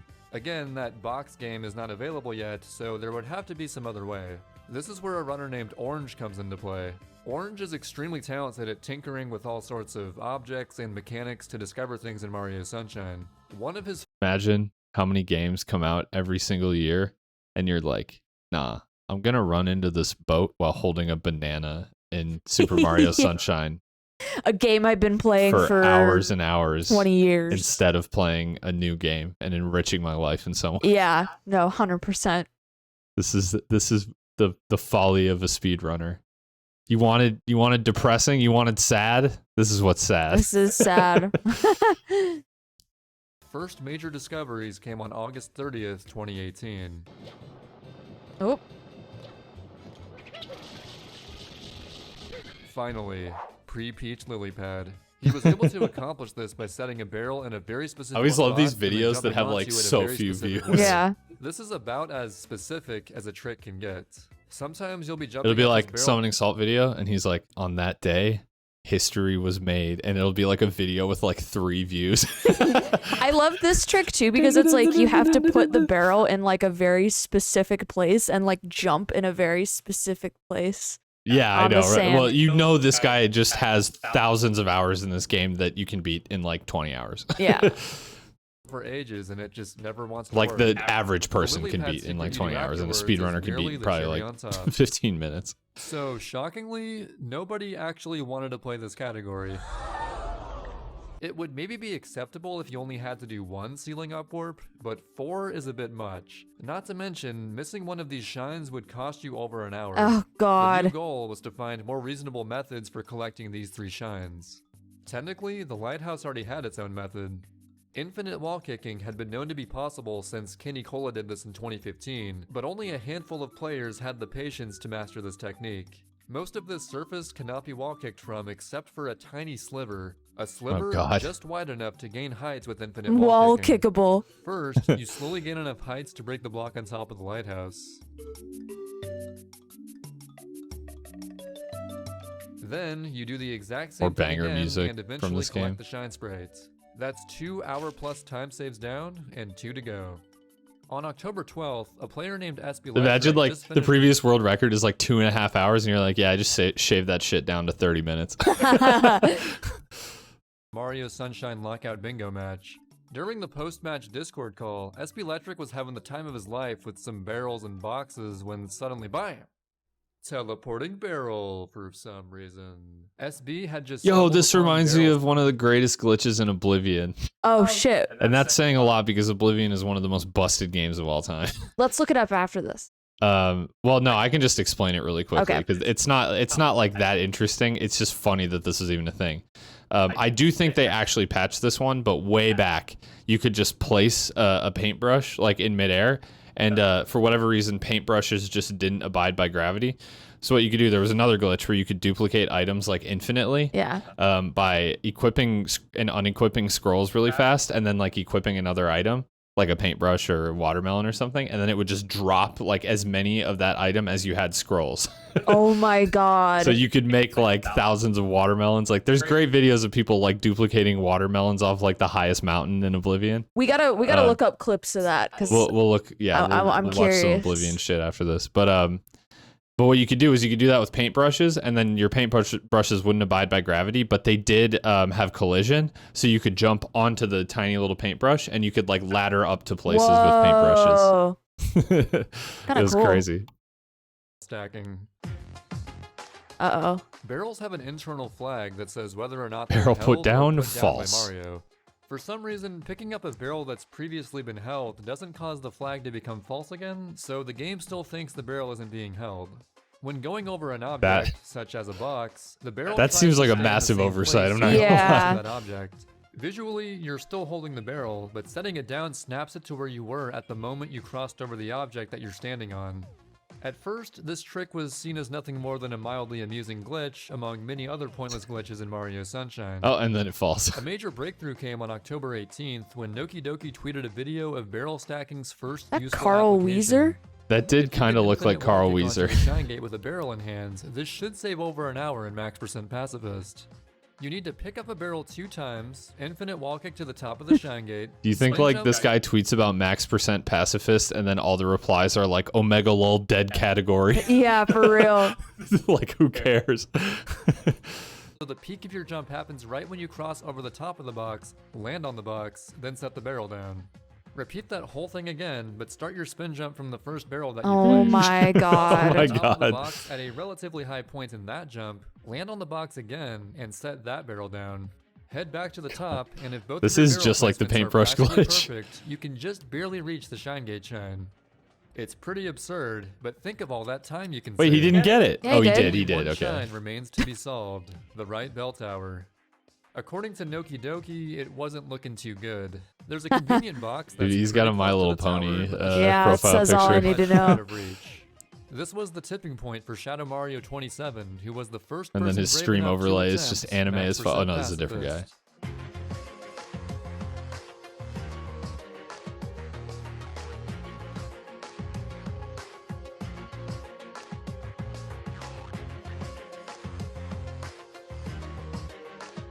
He collected everything he possibly could without harming any creatures in 2 hours, 18 minutes, and 53 seconds. Over half of it was spent free-falling into the right bell tower shine. This absolute mad lad even changed his anime split background like 9 different times, which, by the way, is the secret to Shadow Mario's power. October 26th might I have been love the this most guy. important day for pre-peach discoveries as we know them. It all started with Orange finding brand new manhole cover tech.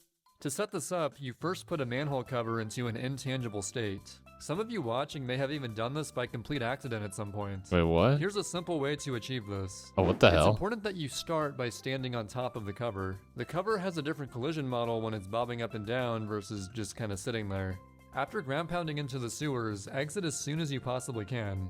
Shortly after exiting, begin hovering directly over the manhole cover by occasionally tapping back on the control stick. Continue hovering until the camera pans back into normal position. At this point, you can fall right through the cover. Well, for the most part. Wait, so what is the point of this, You actually land though? on the cover for exactly 1 frame as you fall through it. If you manage to time a jump during this 1 frame window, Oh you're my There you go. god. There you Super jump fucking from the go. top All of the right. manhole cover. But Orange was just getting started. Orange. He theorized that getting this jump from the manhole outside Orange, of Corona an Mountain absolute could give you just legend enough in height to like reach the most shine pointless gate shaft. category. Unfortunately, setting up the intangibility the usual way doesn't work. There's simply too much space between the cover and the sewer floor to jump into it quick enough. Thankfully, Noki Doki figured out a cheeky alternative method for setting up the glitch. There's a steep slope next to this manhole cover you can actually clip through by doing a well-timed fruit throw. By hovering over to the sewer area, Oh you my touch the cover God. during this flipping animation much sooner and can set up the glitch extremely fast. After that, all he had to do was time a cover jump. A clean, Oh my barrel-less god. method of getting That the one gets shine you gate shine really cover. high. Oh, I thought he Choose missed up it. I to was like, Kirby, who had No, it also always been trying to looks like figure it, but out I a right think bell y- setup. you have to It touch begs the ground question, before it does the what if you animation. Okay. utilized barrel stacking and cover jumping together? Would the world even be ready for such a powerful combination? No, I'm Later not that ready. day, and yes, it's still October 26th, Zapiku Kirby tweeted out a LOTAD. LOTAD stands for Low Optimization Tool Assisted Demonstration. Essentially, a gameplay recording made with the help of save states and rewinds with the intent of proving that something is theoretically possible. What this LOTAD proved is that a much faster right bell shine was finally possible. If by much faster you mean hopefully under an hour, and by possible you mean utterly ridiculous, So you're telling me there's a chance? the LOTAD makes it look easy, but you have to cross over the top of this tiny box in just the right way after doing a frame-perfect trick, then do it again except you precisely land on a glitchy barrel that you previously placed. Oh my and have god. to place a second glitchy barrel in just the right way as well. There's an insanely thin margin of error for reaching the shine sprite, but it's possible. oh and my that god. is all that matters. Oh, okay, so no one's actually done it. So one day, Shadow Mario 27 thought that avoiding enemies and the chomplet thing was kind of stupid, so... This is the dumbest way. 2019, Did it you was see that message? 2019 chomplet thing was... Yeah, I quit max percent pacifist. Dodging enemies and making them kill themselves is the dumbest thing ever. I would maybe do max percent initial plaza. I don't know if Pianta should be included or not.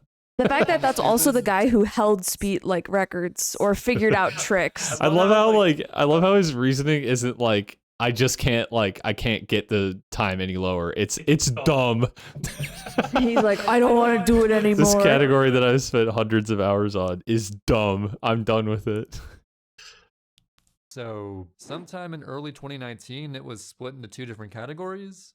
Max percent pre-Peach is finally born. Oh, so it's not actually This pacifist made a anymore. few more things possible to collect, including the 2 bluebirds in Delfino Plaza, 1 bluebird in Piazza Village, Tall Grass Secret, Piazza 7, Piazza 8, and Piazza Hidden.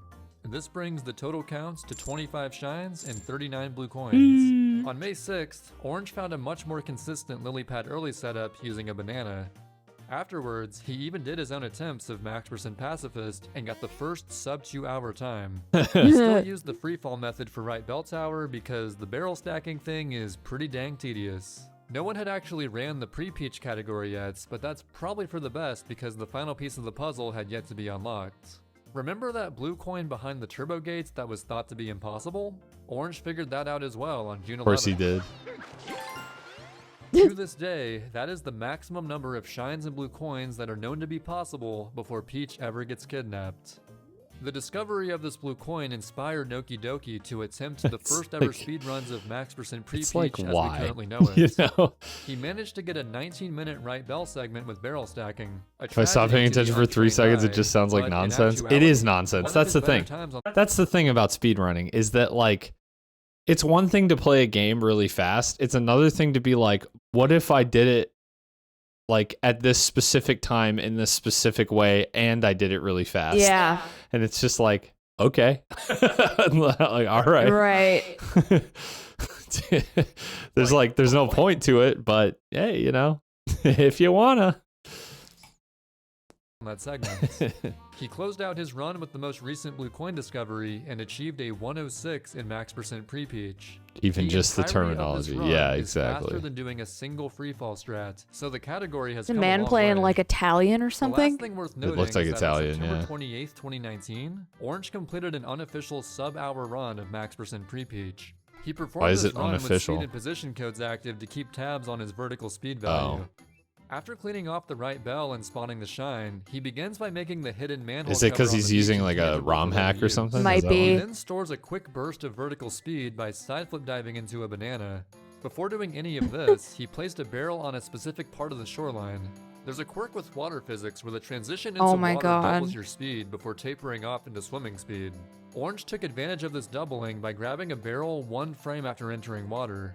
Grabbing the barrel at just the right time causes Mario to no longer be swimming, but in a state of standing underwater. He can then sidestep back out of the water to its The way surface he just, like, again crab and gain walks even out. more vertical speed. Doop, doop, doop. As long as your only movements are from sidestepping or changing your angle with the Y camera, Holy you'll shit. maintain your vertical speed value. Finally, because he made the beach manhole cover intangible, he can then use it as a ledge to unleash his speed and grab the right bell tower Oh my shine God. in glorious non-barrel stacking fashion. Even though he was able to pull this off in real time, you could imagine it's nearly impossible without being able to see how much speed you've stored. Yeah, I It's see. theoretically possible, but definitely in the realm of total crapshoot until more reliable setups are found. Orange's Is that like the 58-minute run Switch may not be remastered legitimate, version? But honestly, it doesn't It matter. did kind of look like it. It was pretty high quality. Yeah. Isn't meant to be a competitive speed run. It could but just be like showcase a of the ROM, crazy too. things that are possible while Peach is still perfectly safe. For now. Thank you so much for watching. If you enjoyed Wow. the video, My be sure God, to that was a subscribe great for more video. percents, and feel Really free to great. check out Wait, do we want to look at some? These are going to be some like absurdly old videos. Oh yeah. Oh wait, what? Oh, it just took me. Oblivion. No.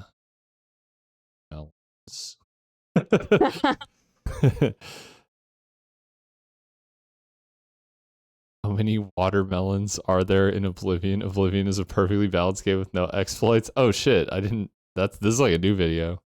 There's one from 13 years Yeah, ago. this is a legendary one. Right here. So, yeah, this one he does it in like the fucking like High Chancellor's chamber. Have you heard of the High Elves? I've literally never played this game, but I love Oblivion memes and like stuff like this so much.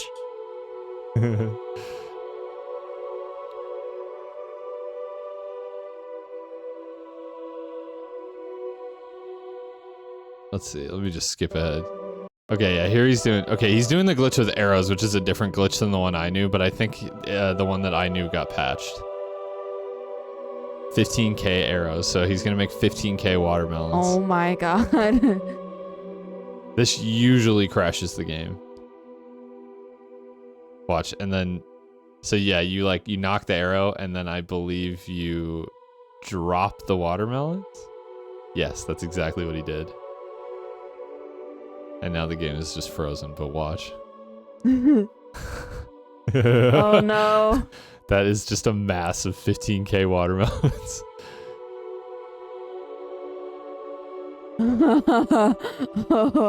I remember you used to be able to you could duplicate like ham and it would it would just stack like a tower because it was flat. Oh my god.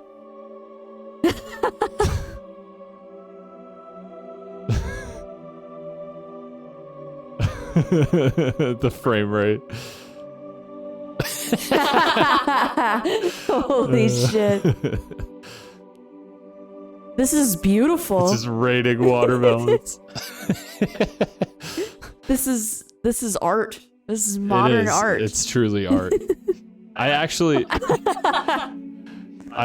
had a house in Oblivion that I duplicated watermelons in, and I could not enter it without it crashing my Xbox. I love how kinda the brought that one on Chancellor is myself. just sitting at the table like, Have you heard of the High Elves? He actually is a High Elf. holy shit. There you go. Let's speed things up. Time lapse, baby. Wait, hello? Oh, there we go. Oh no. Do you think like the devs of this game like came across videos like this and they just were like, what the hell, man? I think this shit's like, hilarious. It is. It's just like so funny. Like you spend your life crafting like such a great game and then people just like spawn 15,000 watermelons. I think like given the sort of legacy of Oblivion at the end of the day, like even despite all the goofiness and the memes, it's like a People very love that influential game. that people love. Like Yeah. I think you can be proud of this game, even despite all this. the brokenness. Holy shit. Let's see. Here at the end, he just goes and like stands on it. Okay, great. Love to see your fucking gigantic cards.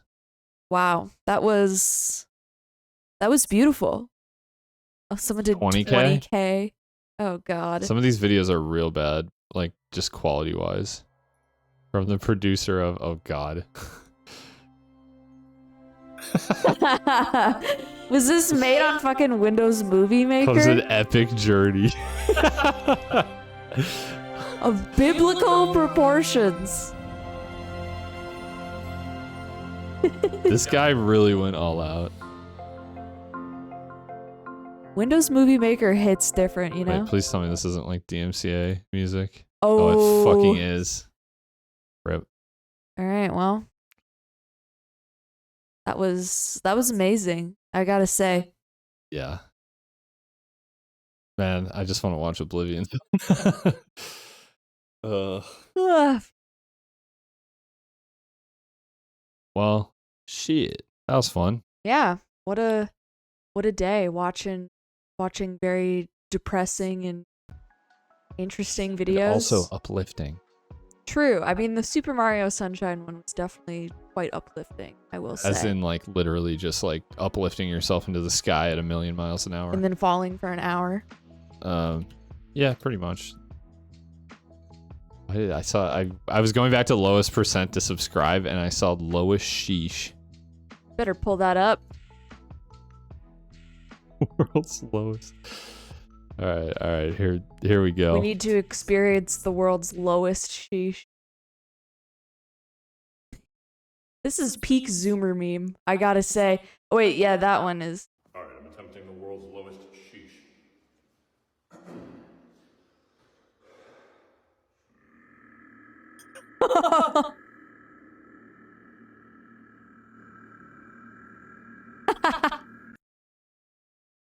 That was it.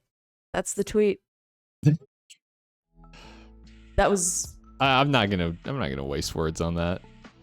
You wanna play Geoguessr? Yeah, let's play Geoguessr.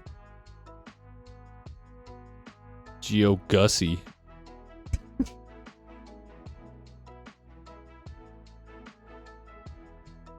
I saved some new maps that Ooh. What of?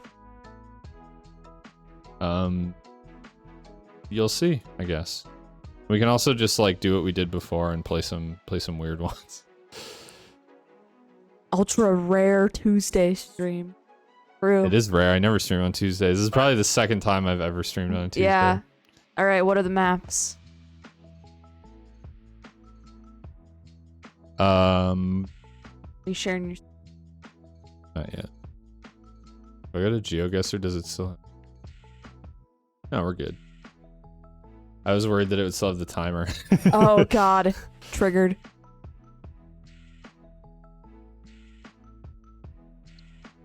Liked maps. So let's see.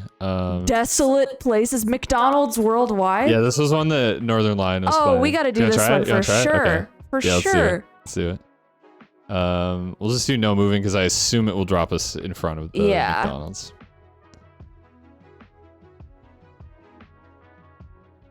Oh shit. There's flags right there.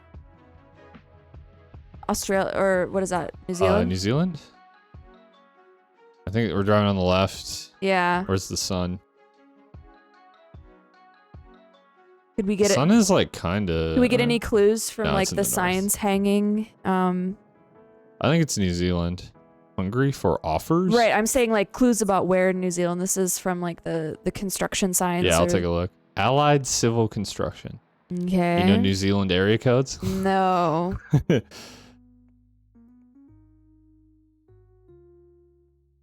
There's like just slightly. Oh. That's not gonna help. Never mind. What is that? Fuel installations? I wonder if they're putting in a gas station there. Yeah, probably. Seems That's a good- like it. It seems like it'd be but a good it's spot pretty, for it. We're kind of out here. So there's kind of like A what, nice mountains to our McDonald's, though. south. It is. It's just out here. It's way out here. It looks like a new development. Like it looks like they're trying to Yeah, for sure, develop for this. Okay, so we got like a roundabout to the south, mountains like to the southeast, kinda. And we're defo in New Zealand.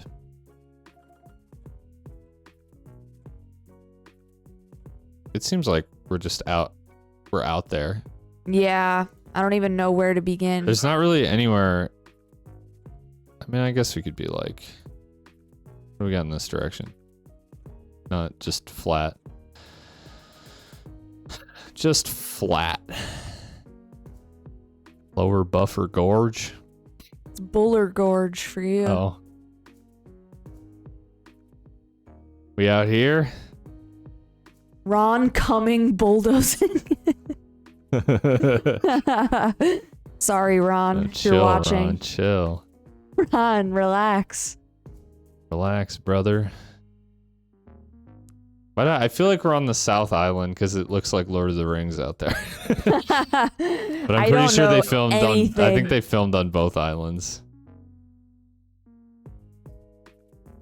Yeah, that's what I was thinking too. The only problem is the mountains are to the southeast, which like for the most part the mountains are kind of like on the north side. So I wonder like this is why I was thinking like here. Yeah, anywhere over in here maybe. By How Ron about- Cumming. Let's just go right by Ron Cumming bulldozing. Yeah, and hell just hope yeah. for the best. Oh, it was. I see. This was actually my first thought was Christchurch because I was like, I've had Christchurch on like Urban World and stuff before, and it looks a lot like that. But I just didn't realize like the mountains to the south would show up. So Yeah. isn't this like a volcano or some shit? I don't even remember. Look at that freaking lake right next to the ocean. You see that? That little tiny. Oh, That ain't no lake. it says lake. It's a lagoon. It says Lake Elsmore. It's a lot. Ellesmere. I assume that Te Wahora, Waihora, doesn't translate perfectly. Next McDonald's. Yeah, to the next McDonald's we go. France. Why France? I don't know. Seeing the Rome. Could be France. Why not?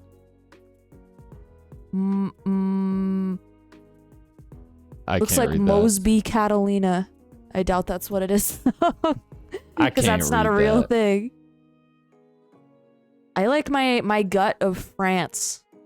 This feels French. Like your gut. Do you know any license plates? Oh, wouldn't these have the They're yellow? EU. Oh, they are EU. No, France isn't yellow. They're EU. So yeah.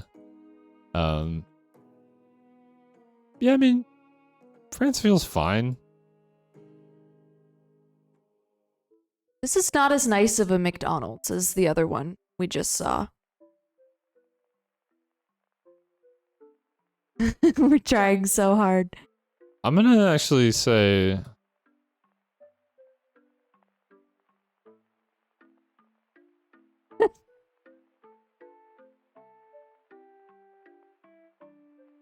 Did that help? no. No, it did not. That shit's just blurry. I'm down with France, I guess. France. I don't know. It just looks like more like. Part of me Anything is on like, that sign? Like the...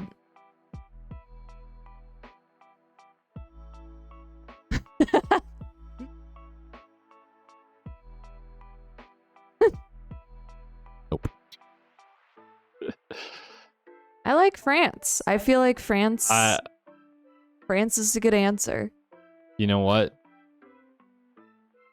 I will guess France, but I'm gonna tell you right now it's not France. Where do you think it is? That's the thing, I don't know, but I don't think it's Okay, France. if you have to guess like another country, where... I would go farther east, like Hungary or. Okay.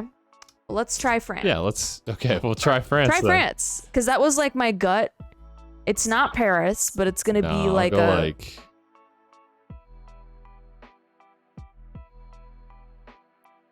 Look for a McDonald's. In Strasbourg. What There is it this is! street? McDonald's! There's no way this is like the McDonald's. No. But Yeah, this street goes like north, but fine. There we go. Poland. Poland. I think I would have been closer with the hungry guess. Well, But there you go. France it is. I got excited. Uh, What is it? China. China.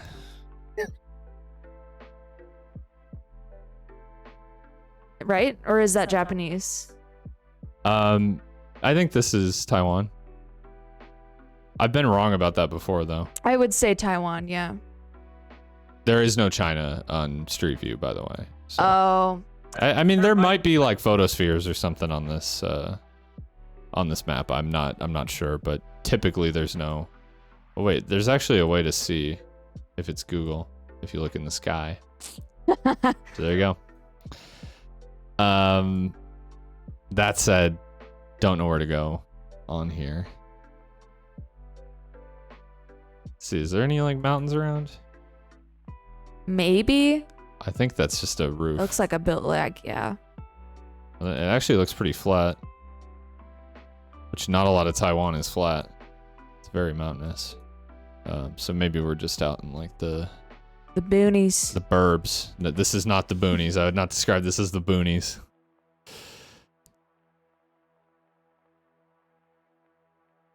Out here in the flat. Out here in the fields.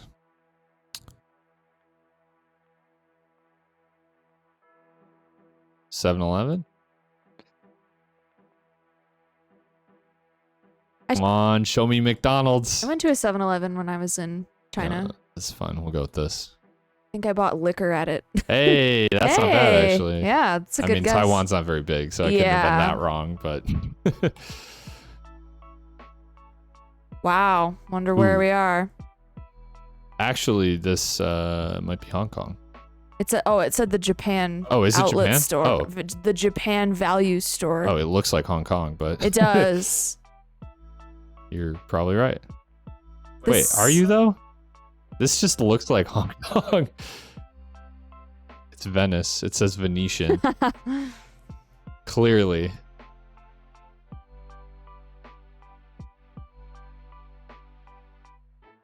Well, now you got me tripping.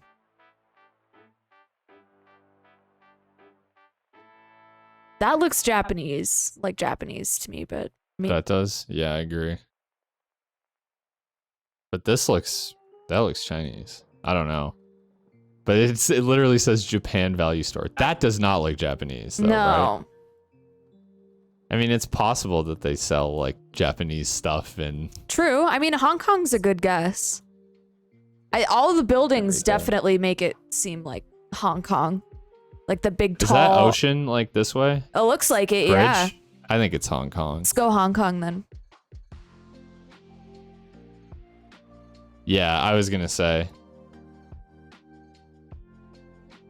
Could we find this exact? I mean, Hong Kong's huge, but so to the north. So yep, that makes sense.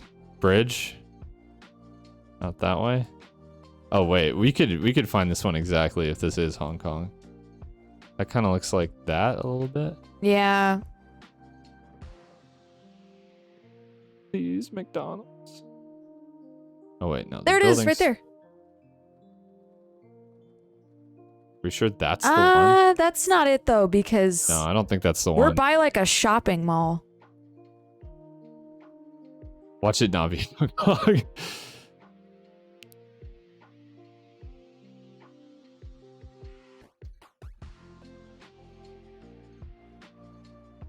It kind of feels like we're probably on this road, right? Yeah. Big, like, wide. We're by a mall. And then so. eventually, like, kicks off into this.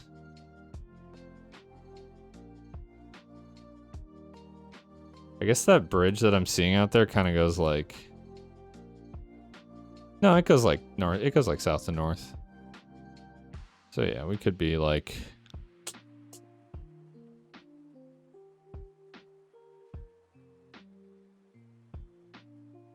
This seems like it might be more accurate just because this is like, are they a Shake Shack?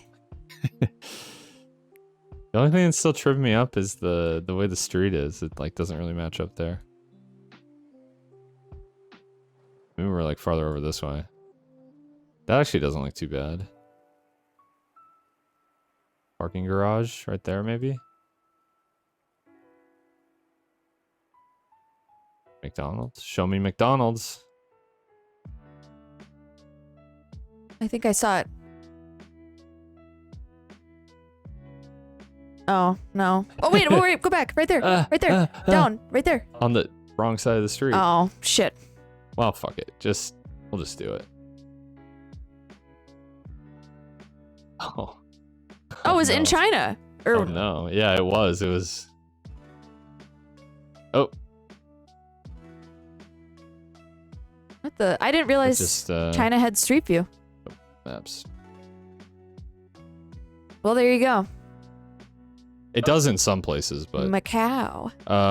Scroll out. Yeah, I think this is what is it? It's not Macau. Guangzhou.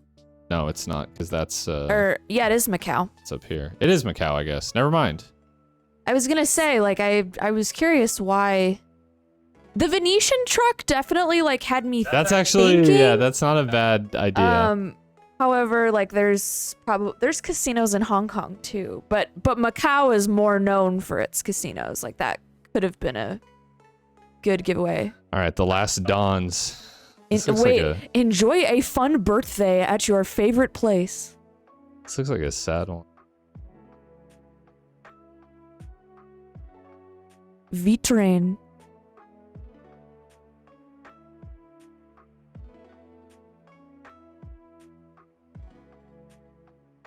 Are we drive? No, we're driving on the left. What am I looking at? Go to that gas station. Maybe there's like something helpful on the gas station. No. And I guess South America. Everything's in English, though. Yeah. Well, entrance Pueblo? I mean, That doesn't. doesn't really help. B-Tran bus stop.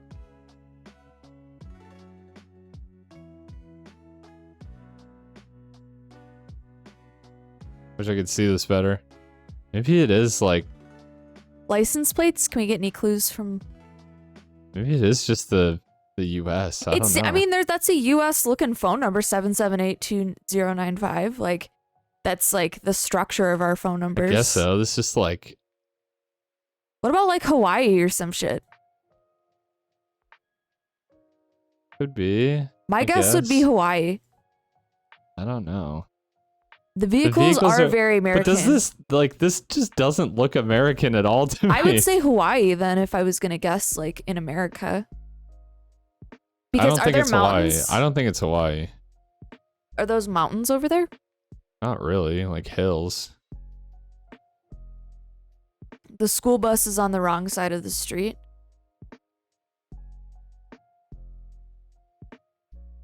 What do you mean? Like We're driving on the the one left. the one by the gas station that's like coming at us. Not the one in the middle, the one to its right. Oh wait. Yeah, we're driving on the fucking left. Oh, well. Yeah, I was like, wait a second.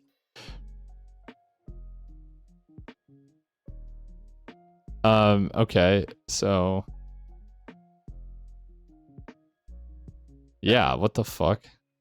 I don't know how it like took me that long to like register. I don't know. Australia? This is not Australia either, I don't think. My guess is Hawaii, even though it's not right. Yeah, there's like everything about this like screams thank you for the follow. Read Abalone. Read Abalone. Read Abalone. Welcome. What the fuck are we looking at here? It could be like Caribbean island. That's a good guess too. do they drive on the left in Philippines? No, I don't think they do. I don't think this is the Philippines. Hello, Reed. I don't know, man. I don't know. The Caribbean island's a good guess. Could be. South Africa? Maybe. Interesting.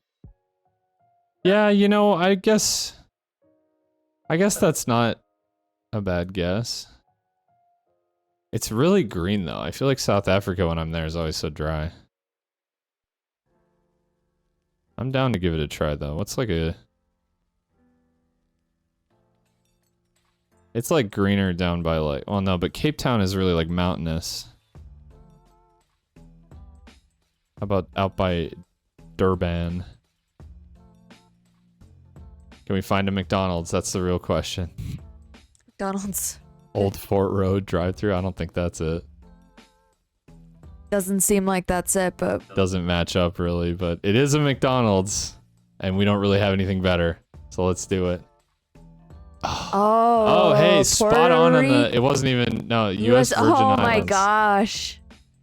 So, technically not wrong about the U.S. True. That's crazy. True. But that was a good guess on the Caribbean island. Yeah. I love how it says you earned another point. Like you got... It's like you get one. Yeah, I didn't know they drove on the left out there either. Yeehaw. So there you go. That's a cool map. All right, you want to try another one? Yeah. I saved a few others.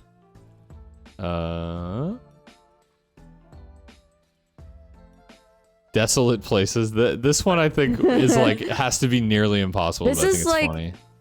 Interesting photospheres in obscure countries. No, to be honest, we did not have a better guess than that. Although Happy Salmon did say Caribbean island, but I wasn't biting on that. What's I saw the sign? That's all right. That's ones where there's always like a sign in view that you can read. Okay. Let's try this one. Yeah. Interesting photospheres in obscure countries. So I believe the premise of this one is that no countries where Geoguessr would normally take you in an average round. So we're gonna have some weird Interesting. countries here. This might be very difficult. All right. I guess no moving doesn't really matter because they're photospheres, but oh wow. This is actually like drone. Okay. This way there looks like there's like a giant church or Government building, I would say. government building. Yeah. This is cool. And some kind of monument. Yeah. Is that a flag? I can't quite see it. Yeah. Nope. Ah. All right. What's Are there your any, like- what's your gut say? Like I'm thinking like Africa. yeah. There's like Um, a building here with like a red and white stripe on it. Where's that? Here? Yeah, I don't know if that says anything. Bento? Benko? Banco Benko Bic? BIC. Alright.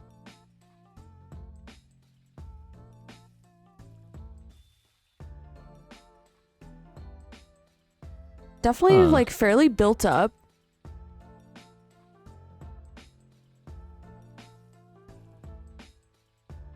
I don't recognize the skyline, unfortunately. We're next to the ocean, so... What direction? I mean, I guess this would be west-ish, if the sun is kind of setting over there. Because the compass usually isn't right on the photospheres, unfortunately. So, like, the west coast of Africa, maybe? I mean... I don't hate that. I don't think they really have, like, a city this big on, like... Maybe I'm wrong, but... Because all these, like, little countries' capitals are, like, small. Yeah. So I don't know if I like that. I see palm trees. I don't know if that helps at all. It does a bit, yeah. What about, like, India?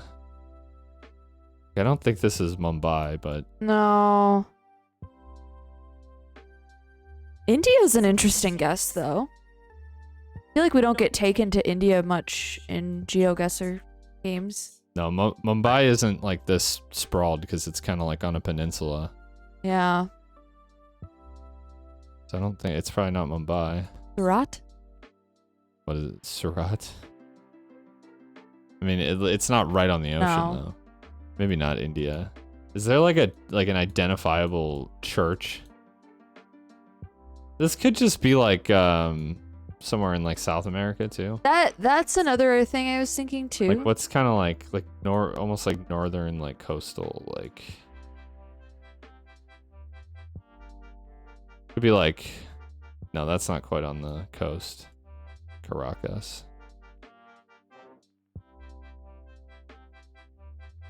This is so tough when you can't like read any signs or see the language because I Yeah. kind of just have to guess based on the look of it. Although that is kind of like my strong suit in Geoguessr Yeah. usually. So we see a little teeny strip Yeah, out there's there. like barrier islands out there. Yeah. Little harbor. Not little. I mean, this city is actually pretty big. It's At least like big. it appears pretty big. Okay, I'm thinking we're gonna just have to make a guess pretty soon here. I guess this could be like, I hate to say it, but it could be like sunrise too. So maybe this is the east. I guess the sun being over there doesn't really tell us too much. Yeah. I like the guess of South America. You do more than like, Well, let's just look at like the east coast of Africa. Maputo. oh, and there's some skinny little barrier island thing. Yeah, like way out there though. Like we're pretty close to him here. Oh. I don't know how big that city is either. What about like Mombasa? No, that's kind of like on an island.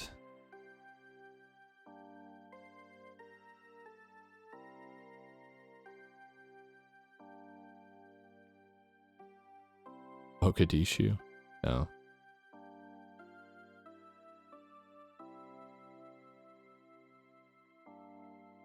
I don't know. I'm letting you rip a guess. What about like Lebanon or Syria or something? Ooh, that's an interesting guess. I don't think this is Beirut, but let's look at Beirut. There's a skinny. Yeah, I don't think that's like this is like more substantial than that, I think though. Nah, and I've seen Beirut. It doesn't look like this. I don't know. Does Syria like have a city this big on the coast?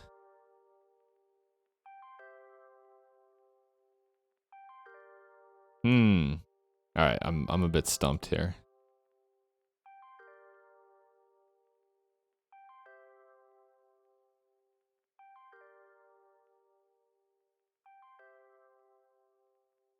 I know it's probably not right, but let's just do Caracas.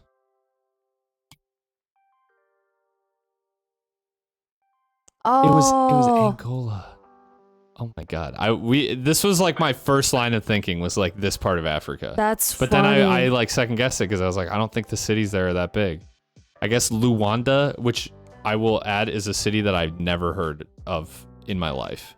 Probably got decent sized population. It looked big. Yeah. I mean, yeah, and it looked like It's got a university there. Like, it looked like built up too. Yeah. Surprisingly, because I don't know anything about Angola. Although I think like in this like from like about this part of Africa, which is like a pretty like rough part of Africa, as you go down the coast, it generally gets more developed because like South Africa and Namibia are like pretty safe. right. Interesting. So yeah, they are really throwing some weird countries at us here. It looks like we're in Africa again. Modelo. Cabo Verde. Cabo Verde Airlines. With this. I would trust that airline with my life. I don't like the like cobble roads. Is this like an island of some sort? It could be. Cabo Verde. It's like Spanish speaking, but they have like African looking people. Cabo Verde is an island. That's neat. Where? Like I've never.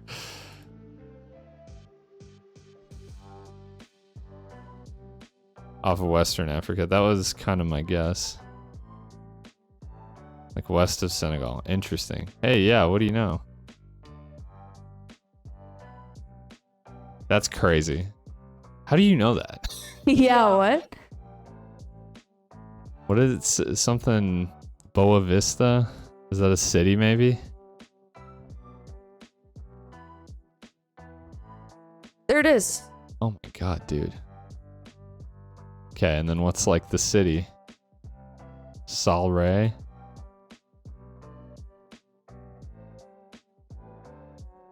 And then probably on like the main central drag here. Right? Does the direction? Yeah, actually the direction does kind of make sense.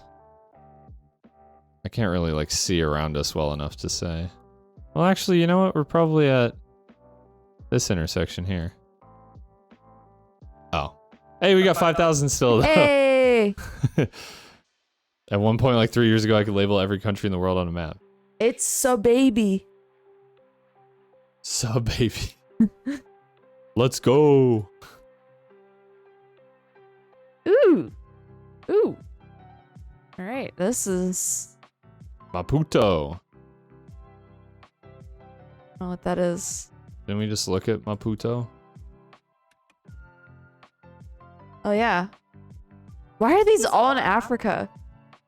Because, like, it's all obscure countries, so...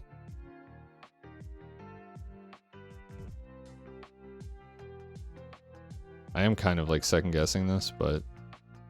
We're at some sort of a, like, historic... This is all, like, just old people. Yeah, it's... Alright, well. Maputo.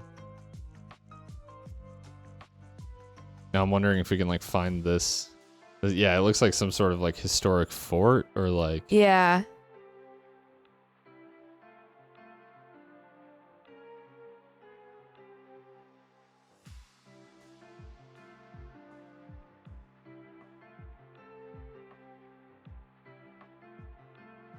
Could be, like, in this park.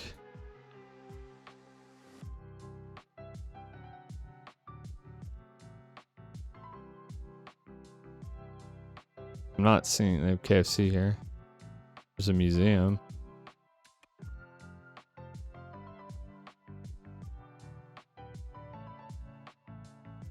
Just go... Actually, you know what? That looks like a train station.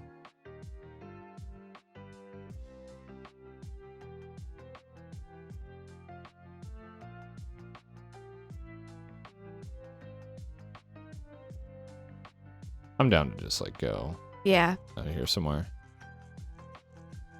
Oh, we lost a few points. Oh, I even looked at this, and then I don't know why I didn't, like... Yeah, it even said that on the sign. I don't know why I didn't, like, register Not that. bad guess, though. What is this? Ooh.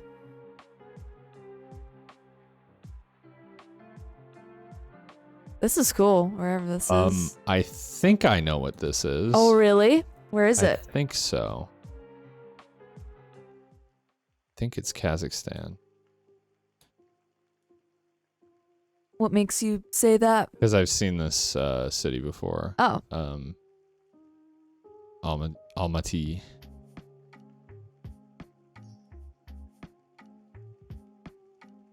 Now, if the question is where, don't have that. I don't have that answer for you. It could not be too. It's possible, but this is like the only thing jumping to mind. Well, let's see. We can look around a little bit. Can't read You got that. a giant sign. Yeah, can you read that? No, but I don't know if that would just help anything jump out. Or by like a mosque of some sort, right? Is that a mosque or what is that? Actually, I don't know. I was gonna say it's probably like an Orthodox. Oh church, yeah, but you're. I'm not certain. It looks like it has the minarets, so maybe I'm actually incorrect. Anyways,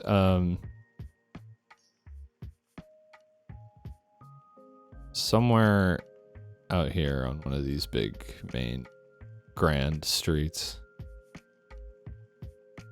Maybe here. Republic Square. Yeah. No, it's just Oh, a different city in Kazakhstan. bruh. I sniffed that out like right away though, Yeah. too. Yeah, there you go. I guess that was kind of like a similar feature to what we were looking at. Unfortunate. I should actually show you a city or a picture of Almaty. It's ridiculous. Just a strange looking city. Oh, wow. It's all like planned. Let me see if I can find a good like. Holy crap. Yeah, they have some just like crazy structures there. Like.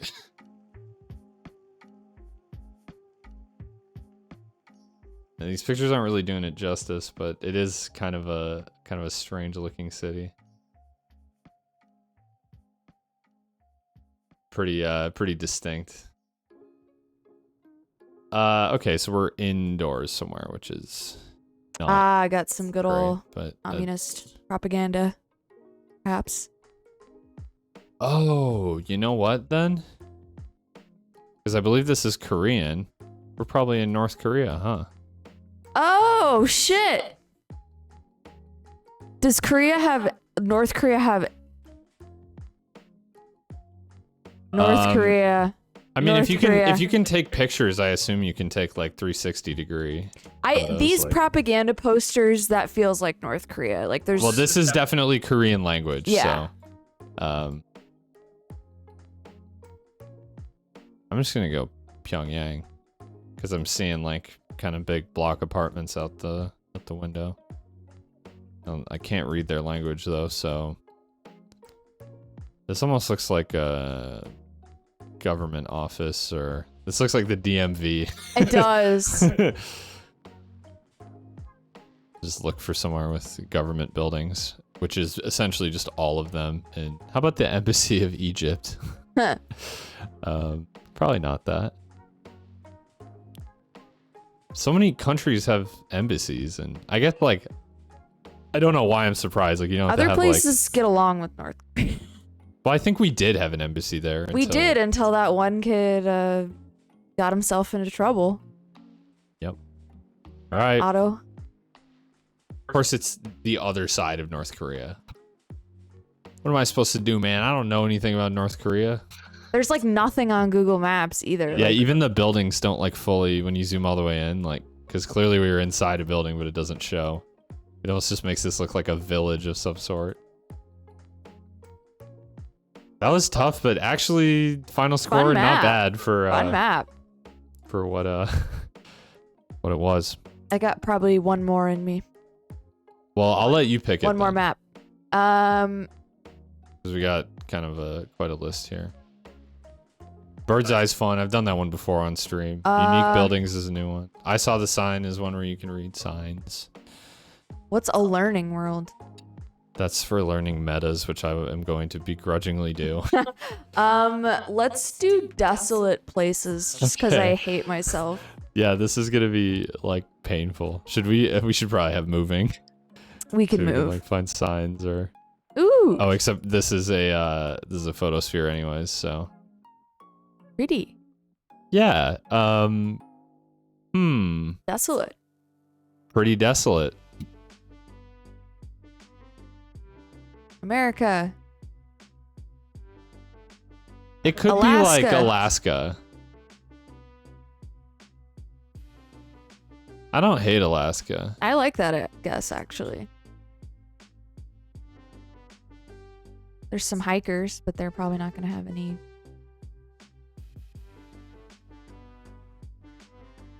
Could be like Canada too. Yeah. So we actually stand to lose quite a lot of points here, but let's see. Here's like a big long lake Yeah. in a national park Yeah, just with some mountains drop it around right there. No islands though. Am I really gonna get this picky? Bruh. Just rip it. There's not like really like a big mountain around it either. I guess we could be like on this side of it too. Let's do it.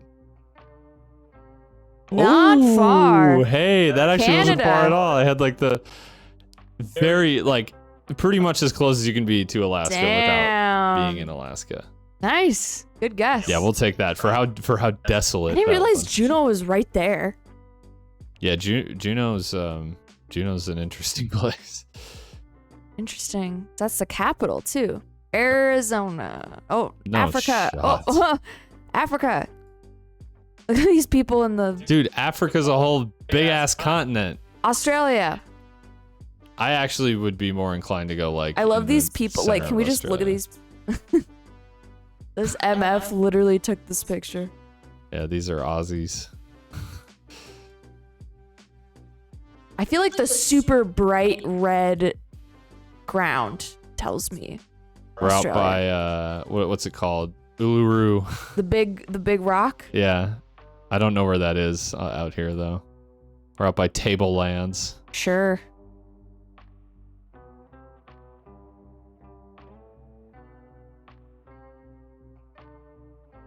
Eat Willipinti.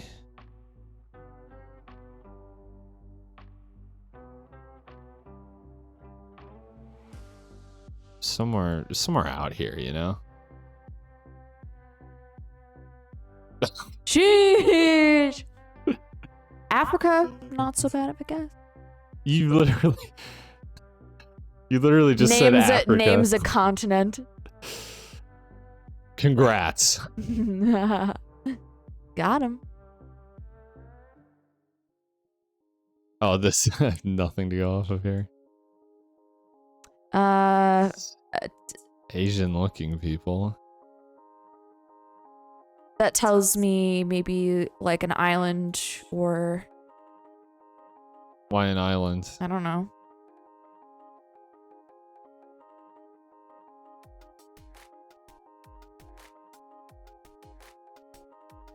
Desolate. Yeah, think desolate. I don't know if anywhere in these countries is really all that desolate. North Sentinel Island.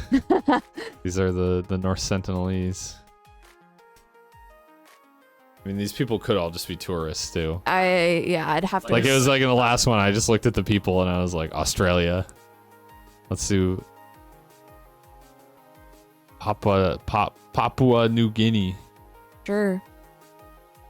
out here by the Danau Ongigida. Perfect. This body water is not this big. Rip it. Rip it out here. That feels like not a bad guess, but look how many points I got. Yeah, shit. I got the right part of the world. This little thing isn't even marked on the map.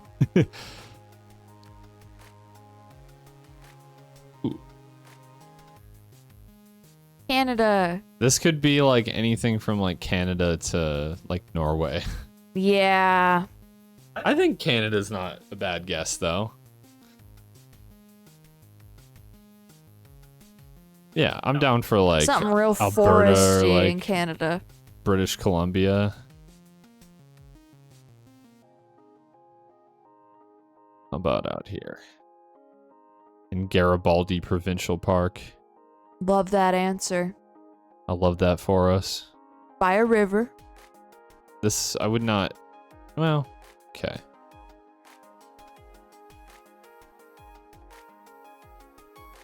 Sheesh. You know, I did not, Slovakia was not even in my mind. Oof. Yikes. This is really hard. I guess we knew it would be hard. Bro. The Amazon rainforest. Wait, there's a sign. Sandborn, Man, Canada. why?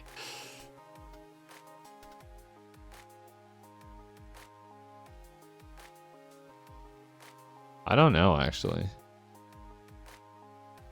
Is Canada just that desolate of a place? I mean, This wouldn't be like British Columbia, though. This would be like Ontario. yeah. Like, you know. You know. Like, Out here. yeah, right there. Or Germany. You know, that was actually my second Do you want to guess. actually try this one again and see if we can get a better score? Sure. Well, just one more. Yeah. We didn't take very long on No. What the? This one is hard. this. So. Look at all those wrong answers. Oh my god. Yeesh. All right. Look at the average score though is 6,000. So we actually did worse than the average. A map to challenge even the best Geoguessr veteran. That's me, baby. Not. Ooh. Pretty. Okay. We have a sign. Ooh. It's in Japanese? This No. is sick. No, I believe that's Chinese.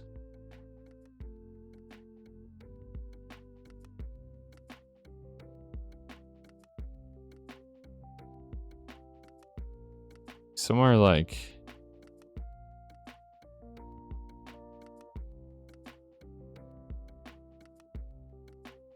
We got mountains on like either sides. And it's like pretty flat. Holy moly, this is beautiful. I know. I'm sitting here like, wow, I'm trying to go back to China, visit but visit Tibet. here.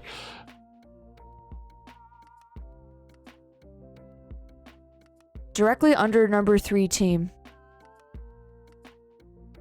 That is literally a place on the map. Do you see that? Not bad. In China. It's so funny how like for this, like that's not bad at all. Yeah. And we still got 2,000 points off. Yeah, I had like the right general region of China. I'll take it. I'll take it.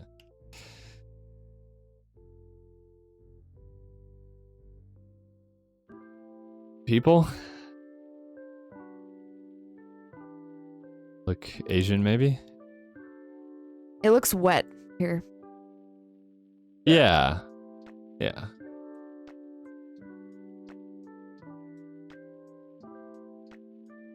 I don't know.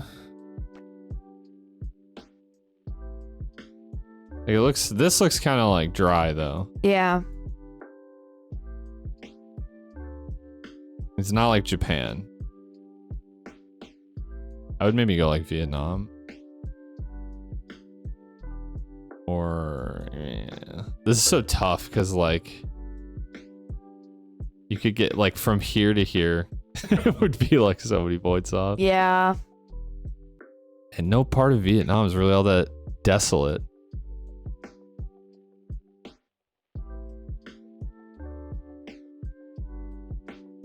Welcome to desolate places. How desolate do you want it? Let's go like out here in like Thailand. It's like in a field. Yeah. That pisses me off. Because I literally said, I was like, if it was like all the way down here. Yeah, I never would have got that in a million years.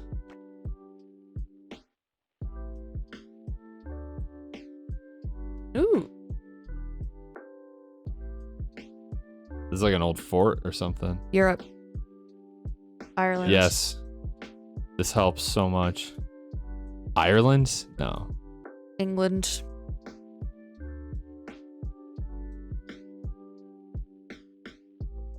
I don't know. I don't know about that. The bigger mountains in that direction. I mean, this is not like a medieval castle. This is like a newer style fortification. It's made of brick. That looks just like a little village down there. I'm gonna go like Romania. Sure.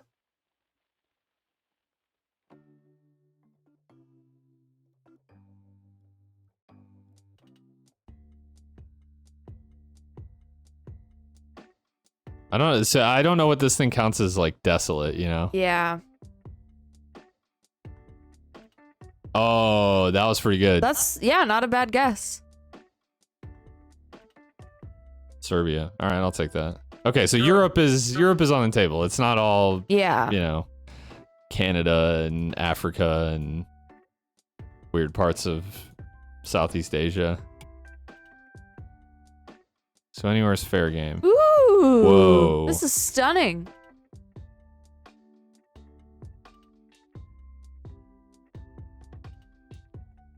Oh my god.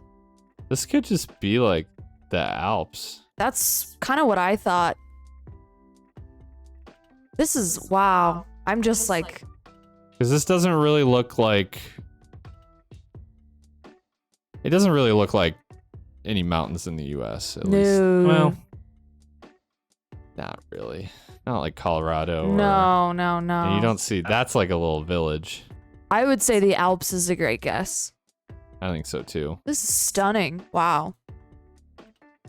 I just wish like I could look and see like there's like farms on the hillside and stuff. I think it's probably the Alps. We'll go like just look for like a particularly like unpopulated part of the Alps.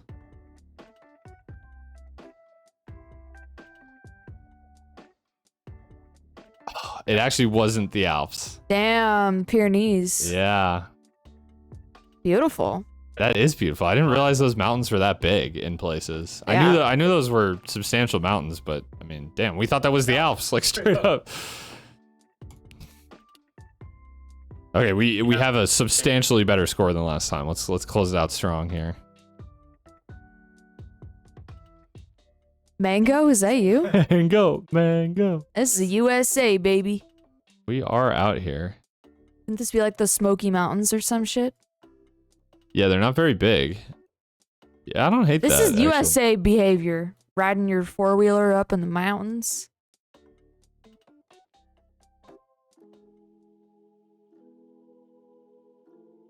Eastern something. Eastern Rock Crawling Competition Championship. Yeah, okay. This is USA. There was like shit. a small doubt in my mind that this could be like South America or something, but I think you're probably as if you knew. West Virginia. This is West Virginia shit. The Smoker Mountains. Great Smoker Mountains. Yeah.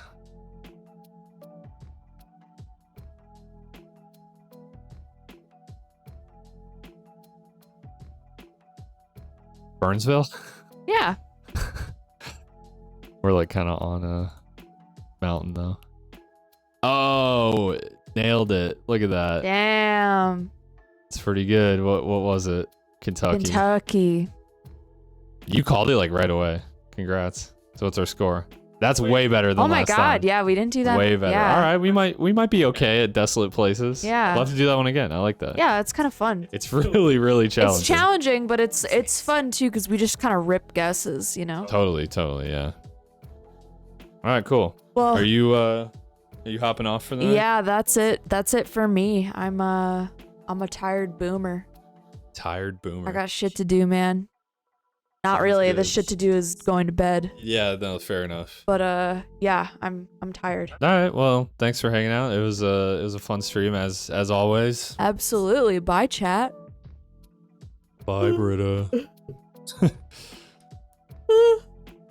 Big yawn. Okay. Did I push You're really push milking the it. button? Yeah, we're good now. We good.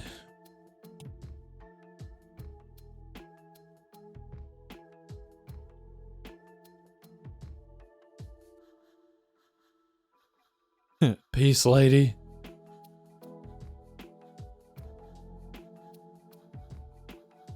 All right. It's been a minute. But I am going to do Urban World runs again. At least for a little bit. This time, no timer. And hopefully it goes well.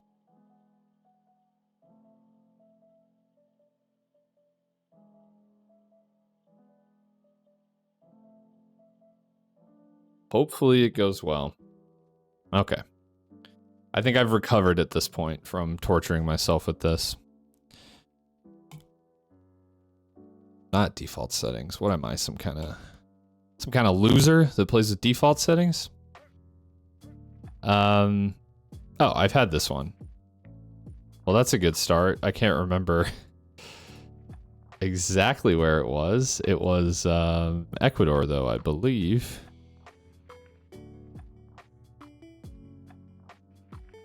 Was it this?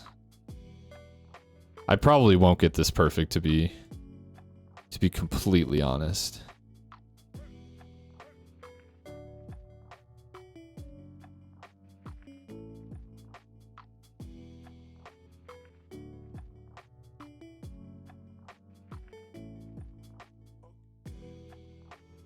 Santo. There was a city called Santo Domingo.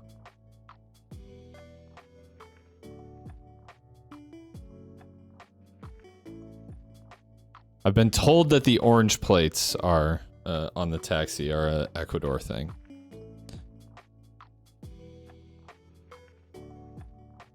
Idame SA. Not a clue what that means.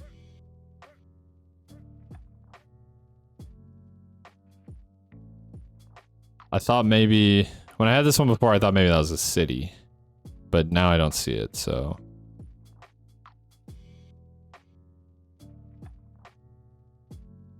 I think it's probably not. Man, even if I get the right city, this is going to be hard to get perfect, so let's just get into it.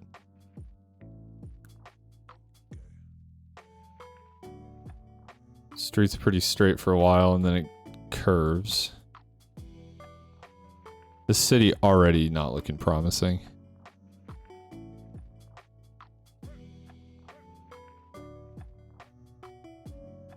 I don't know why. I do, like, I feel like it was this.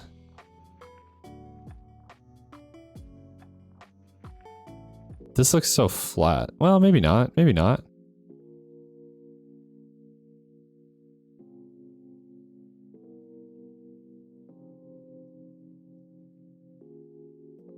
Maybe not.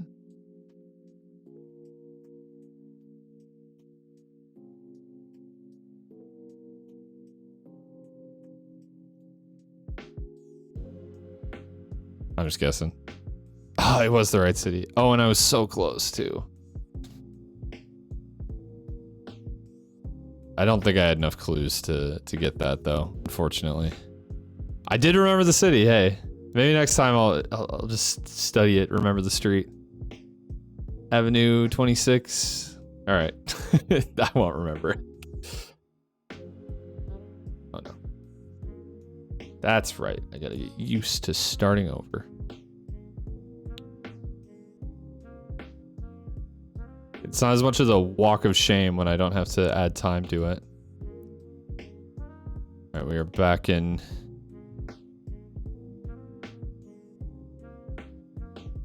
I was gonna say back in the Spanish-speaking world, but is that not Portuguese? Boa Vista. Boa Vista.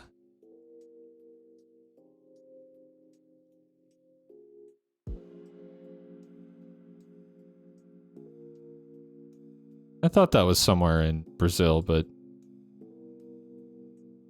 is it Argentina? Boa Vista, so familiar.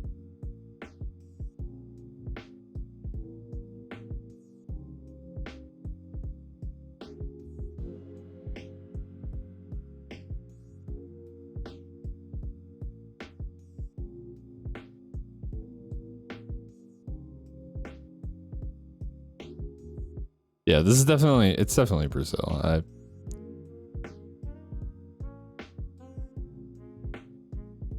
Boa Vista. I just know that that's a. Maybe it's not on the coast. I just feel like most Brazilian cities are on the coast.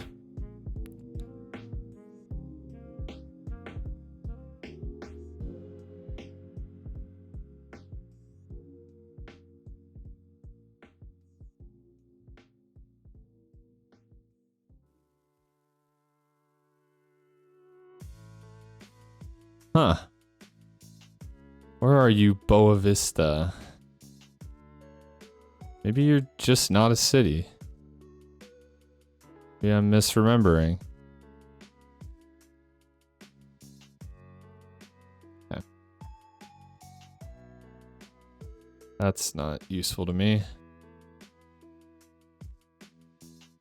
Most of this isn't.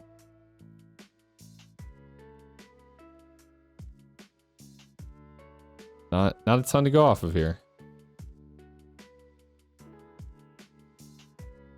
At least not much additional on top of the big Boa Vista.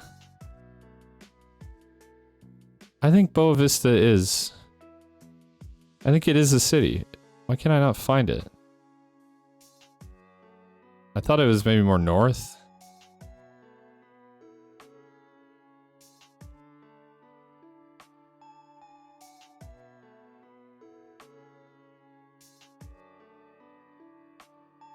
Maybe, just maybe.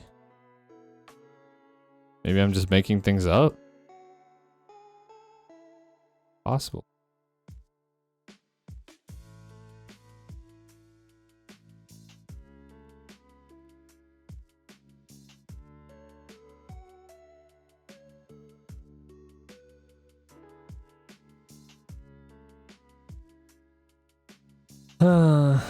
Pelotas.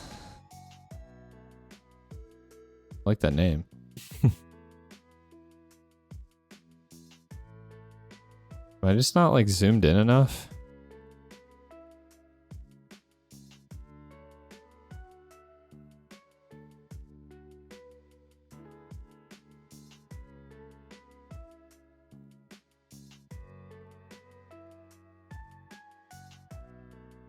Seems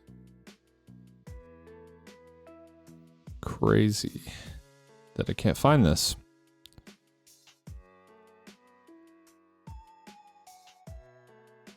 Boa Vista.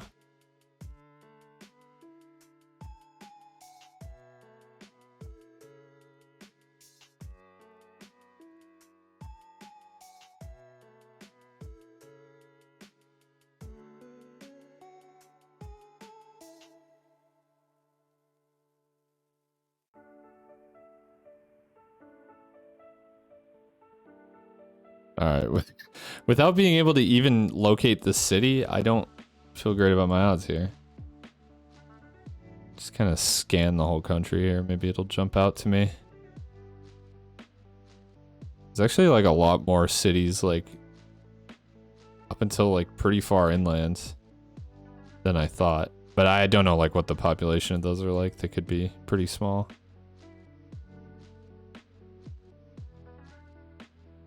Yeah, I don't see it, but I almost wonder if it's just getting like blocked by a nearby city. All right.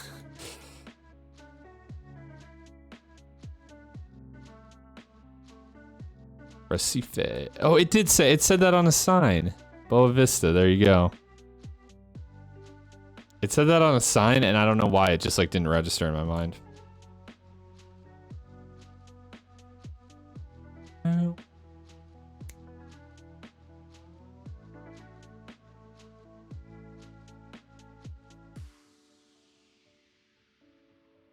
Italy?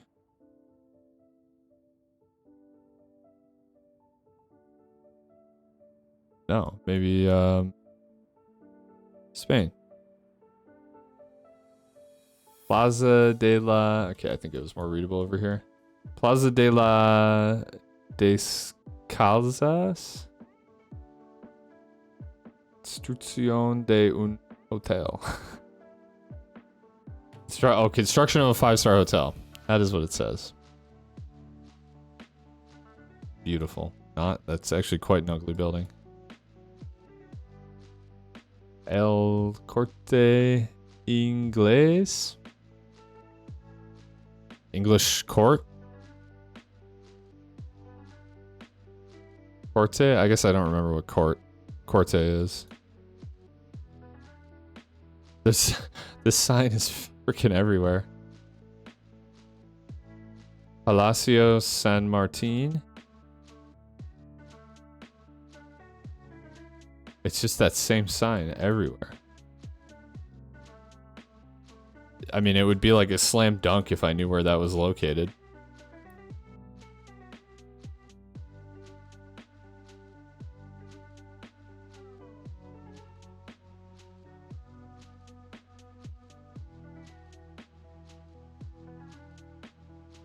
Taxis, maybe? Can't really see. Okay. What about this sign? No. Can't quite read that well enough.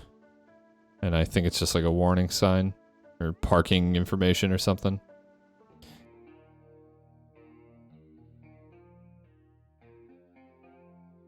How about Sevilla?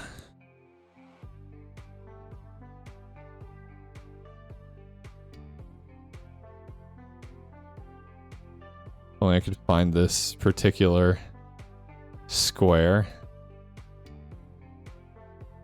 El Corte Inglés. Wait a fucking second.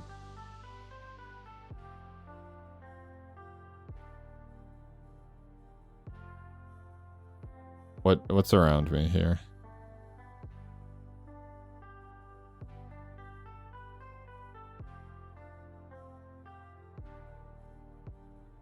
That is to my... I actually can't believe this is right.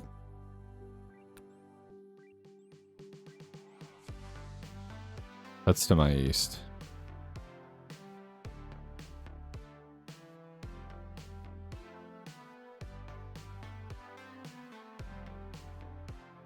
None of this really adds up.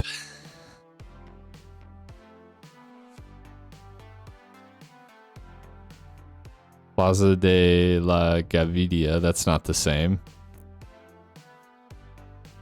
De las Cortes, wait.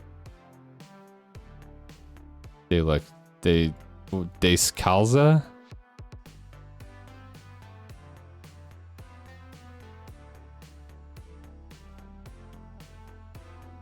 There's all sorts of like plazas around.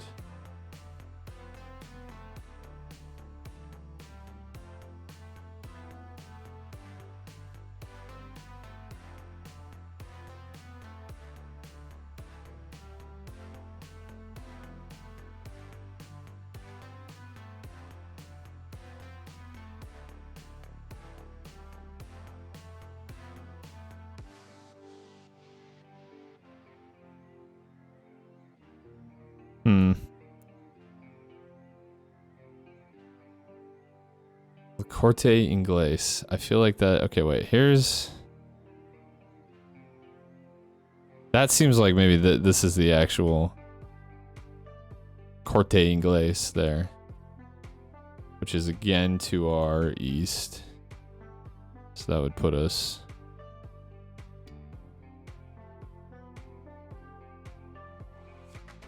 I mean, we don't really have like a... street that just ends like right there.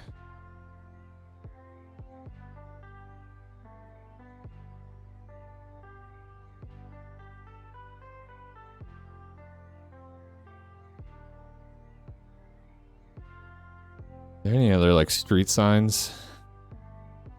I was actually about ready to give up on this one, and I'm kind of feeling like I probably should have, because I think I'm being led astray.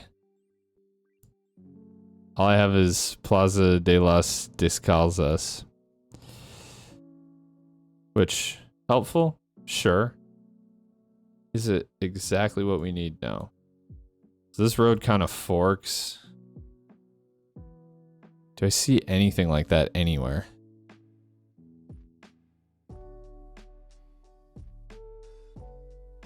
I don't think I do.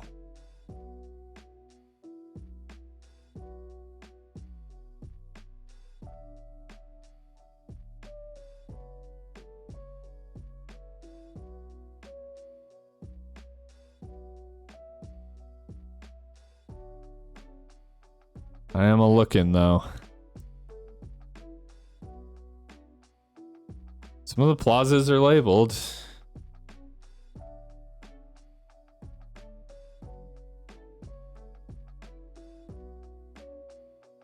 How far do I want to stray from the thing that had like literally had the name of the Monte de Piedad.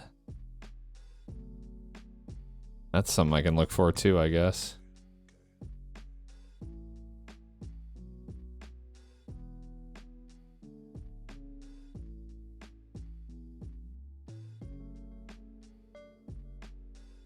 Something tells me that this is not something that only exists in Sevilla.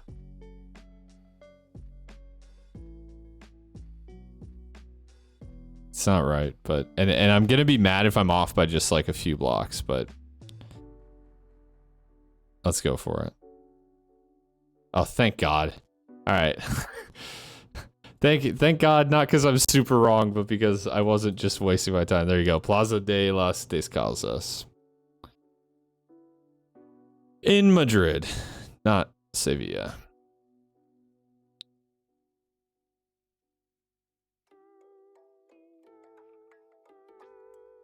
Donald's ad.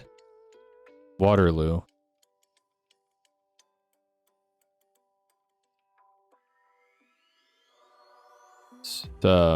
France, correct?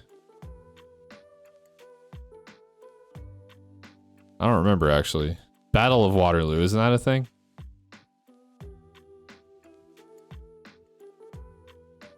Napoleon thing.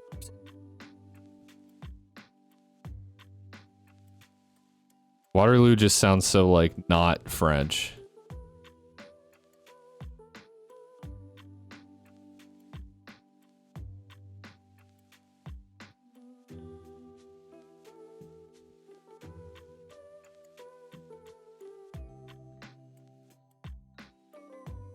Plates are EU.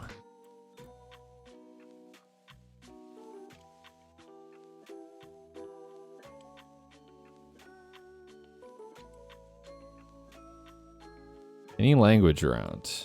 Any at all? Just Waterloo. Can't quite read that. If I could read those other cities, it would really help, because I just know of Waterloo. I don't know where. Where Waterloo?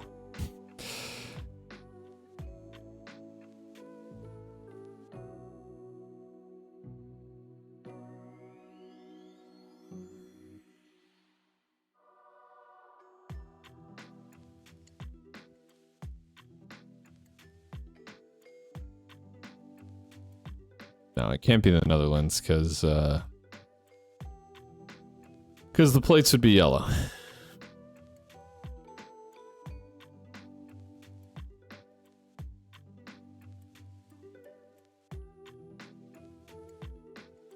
And Waterloo just sounds like no,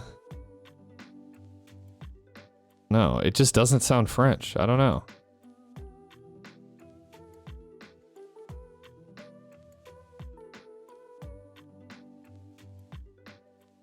Just like, so is it just like a part of Paris? I don't even remember, dude.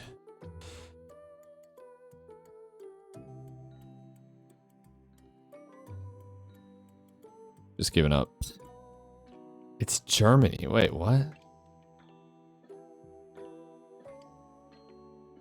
It's just like a train station. All right.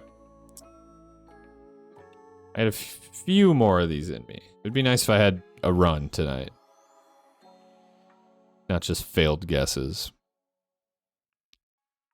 I would not have guessed Germany there, for the record. Although it did look like it. Just to the eye. Bark. Are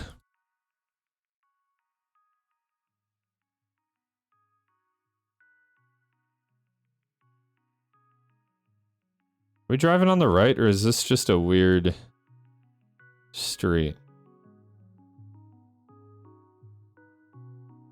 Oh, I don't know what to make of this at all. I think this is like a frontage road. I don't think... Or wait, no. Yeah, no. We're driving on the right. We're driving on the right. What am I saying? Yeah, we're fine.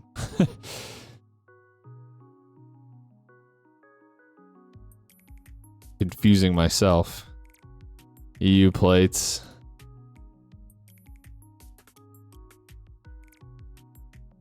Bus tech.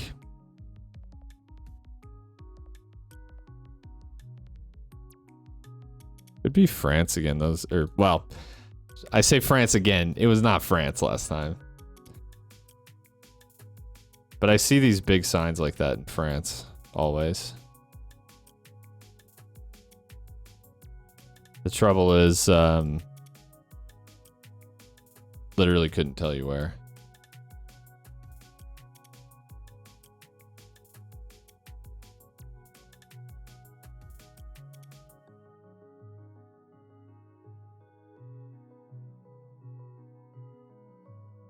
Big hill to the south. It kind of looks like this city, but I don't think there's a hill to the south like that there.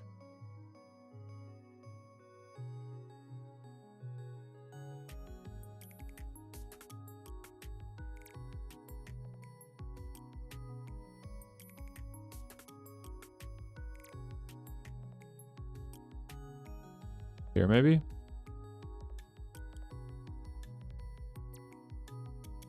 Show me a big roundabout. Come on, you can do it. Just to my south.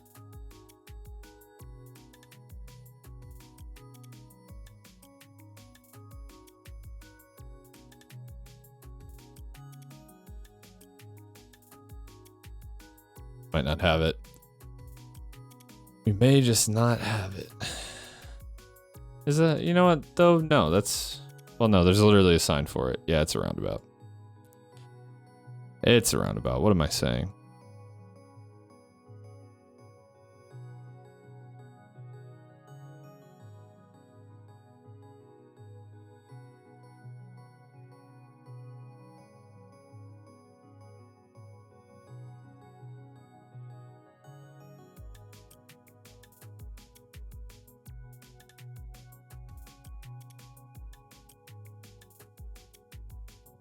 Do I have like anything I can read?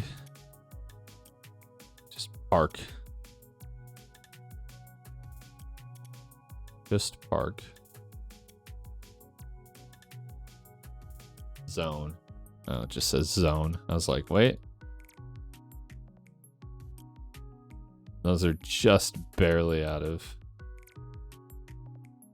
They do look. It does look French though. Can't quite read that guy's shirt.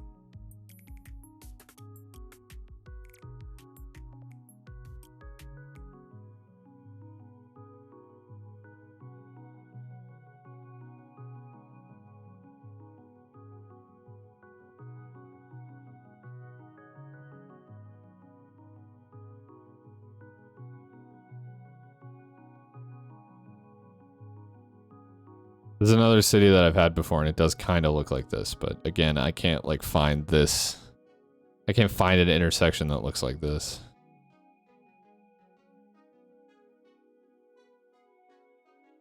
So. But again, what's the point anyways? Oh, Belgium. Belgium. French. Belgium, aka Wallonia. Wouldn't have got it.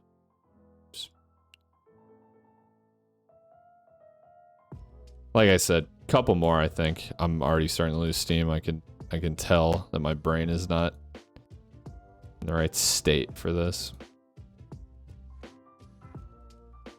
This looks like Spain, probably.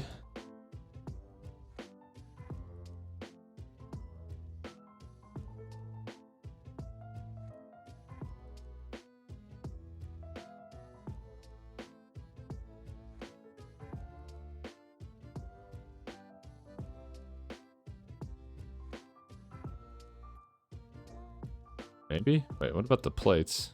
Yeah, they're EU plates. Okay. I'm not gonna lie, the black dude over here gave me some pause. It's not all that common in Europe.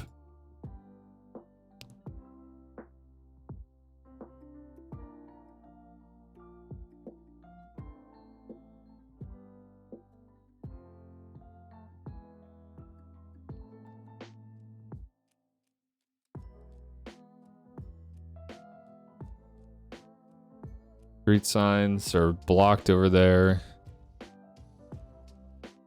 Can't read that.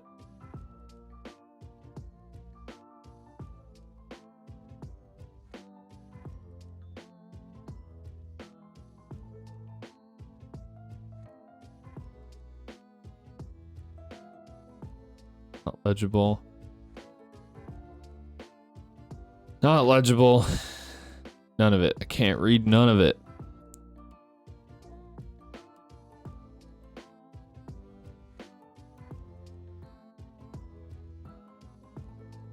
Alright, I do think that I'm just dropping it down.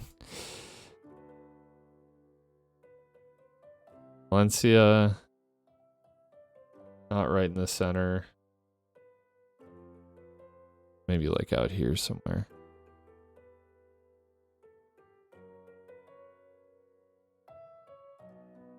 We do have like a divided street here, is that?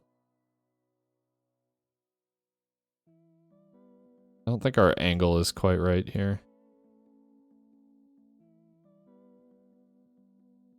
Oh, who am I kidding? Who am I kidding? What about this actually? That's not terrible. What's going on in this direction? Get a bit of a curve.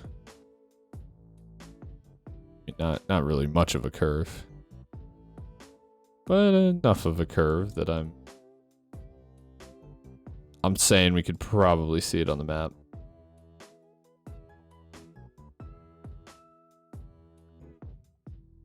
It's not that. It's not something that substantial.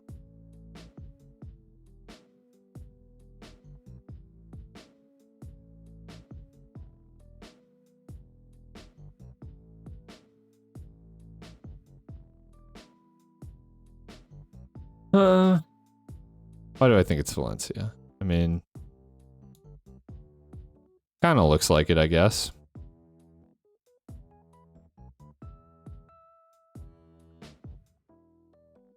We got these divided streets all over the place.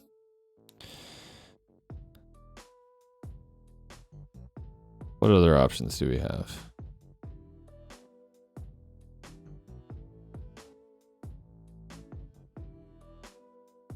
No. Nope. No, sir.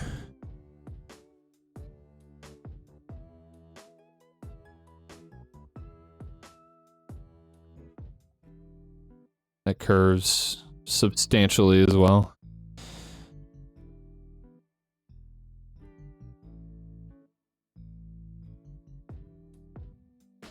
I'm just going to send it on a spot in Valencia.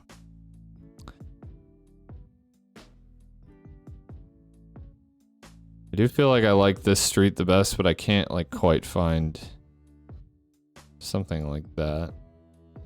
But maybe we're here? Is there a...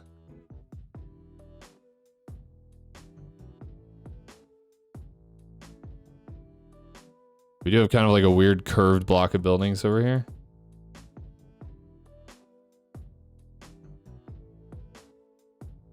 But I don't see anything like that.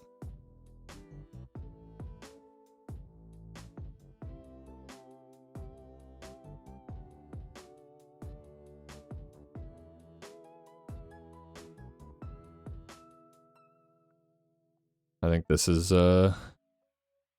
exercise in futility at the moment.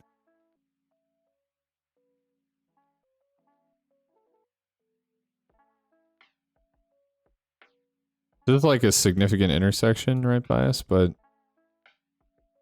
it's not something like this, I don't think.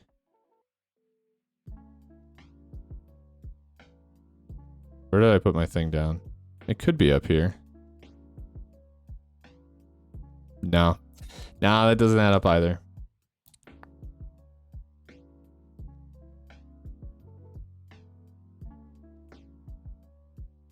Okay. It's not perfect, but...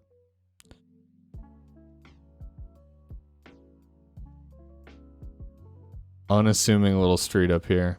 Yeah, there's kind of your weird, weird blocks there.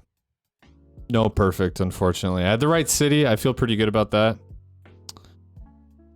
But oh well. We restart.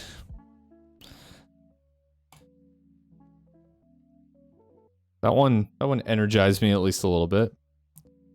Oh, it's right back to smacking me in the face. It's good old Russia. Russia. Or Russia?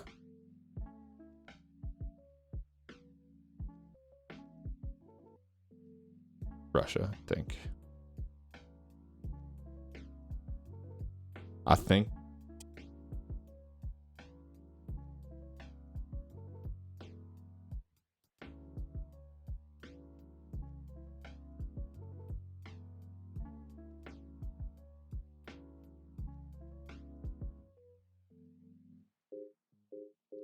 There is just nothing.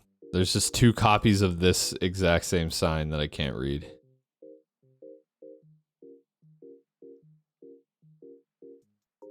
The only thing I can read is the no parking sign. But hey, I got that one down. That is actually kind of funny that it just is like the same with the P. It's not even in their alphabet. I'm just gonna have to throw down a guess on this one. Maybe we'll kind of match up the street grid again. See what we can get.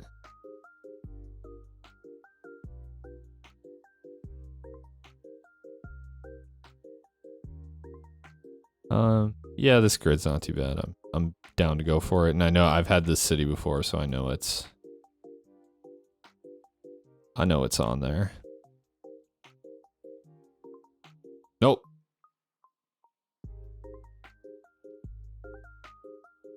Nope. That reflects about the level of effort I want to put in on a Russia round where there's nothing I can read. Oh wow.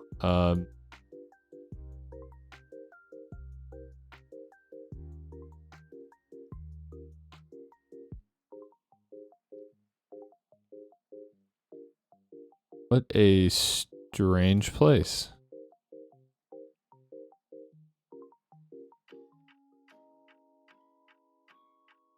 Is that Turkey? Turkish?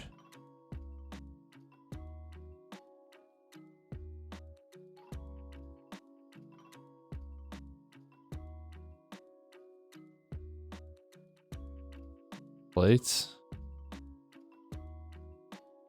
Admittedly, don't know what Turkish plates look like.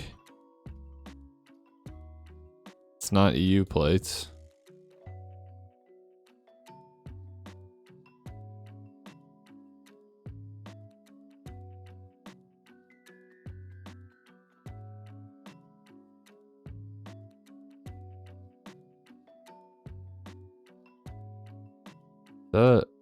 Well,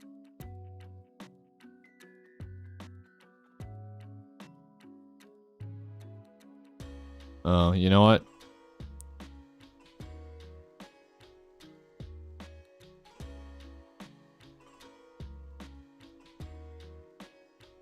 I guess it could just be Finland.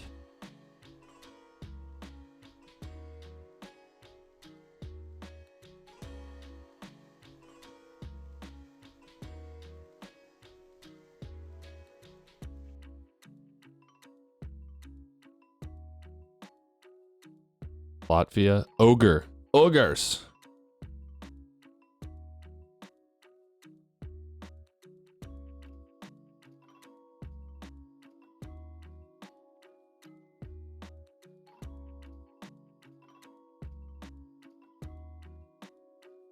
Guess I'm like down to try Finland.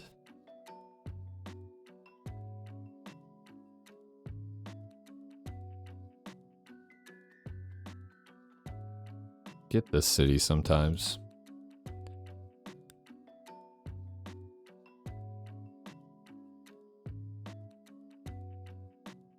Give it a try. Oh, Iceland. I didn't even think about Iceland. Reykjavik. Wow. It is just not my night. I'm willing to admit that. Maybe we'll end on a fun map. Because this is just This is just beating me down. Wow.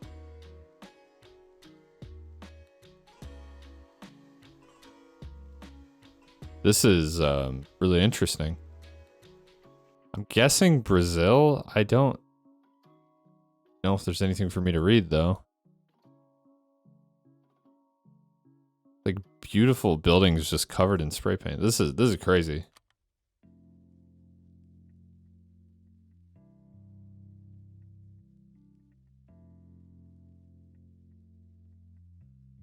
Ocean to the west or east.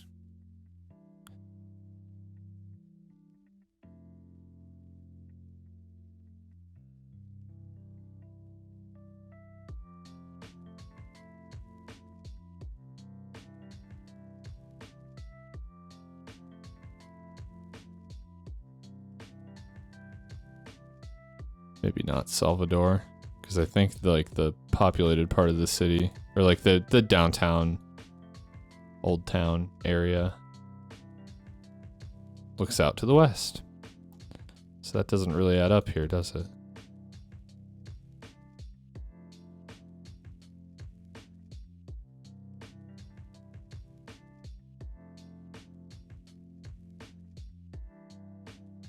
How about this?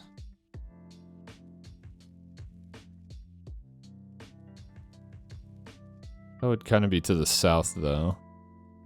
Is that like a bridge out there? No, it's not. I'm just seeing wires.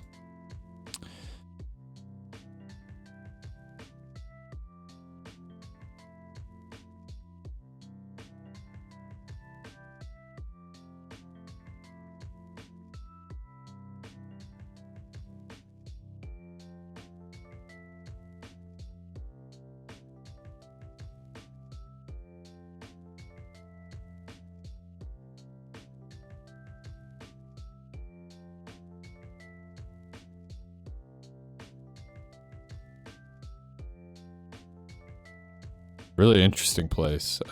Wish I knew where it was.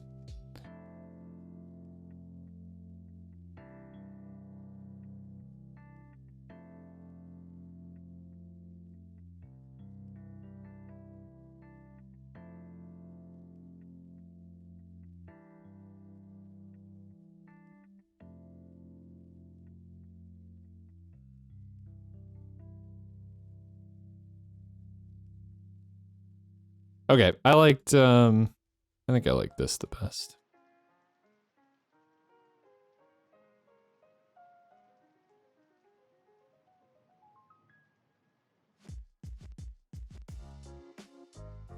Huh.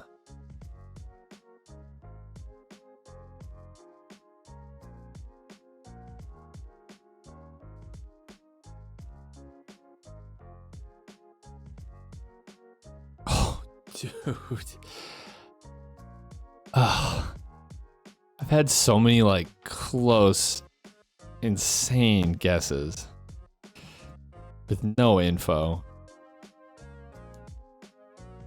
I wish I could be excited about it, but the fact that I'm going for perfect makes it so hard to get excited about these.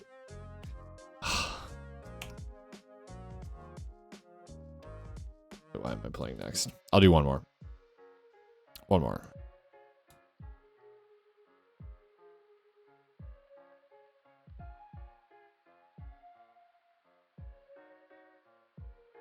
Greece.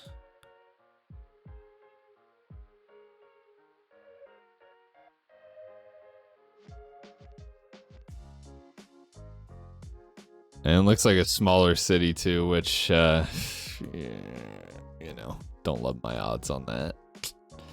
I'm just gonna say it.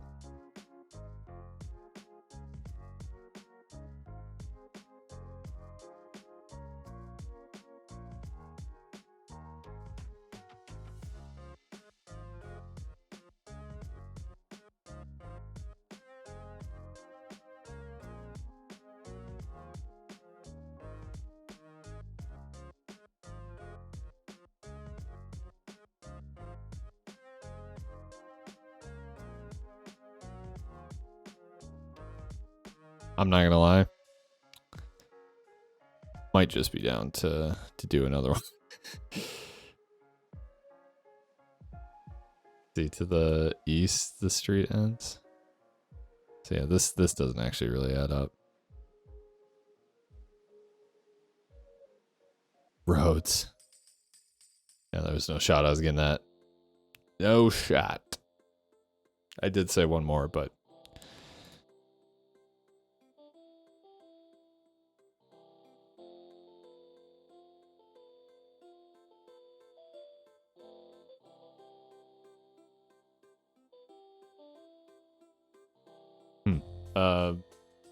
El Norte.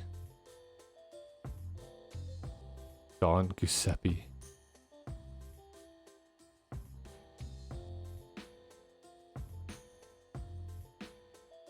Is that an Argentina plate? Where's the sun?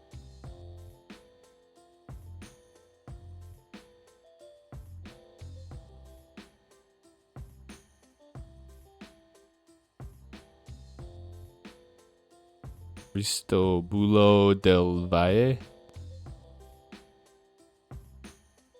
All right.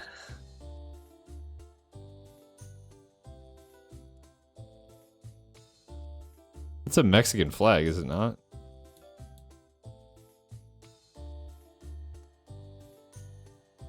So you know what?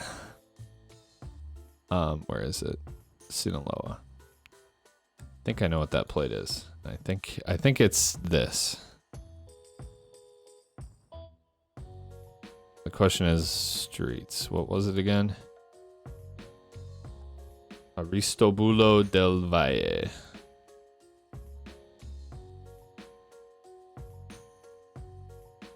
This is a pretty major street, huh? Yeah.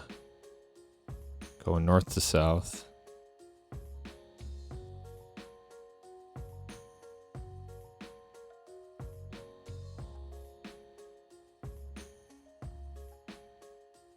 Kind of. I mean, be going kind of like that way.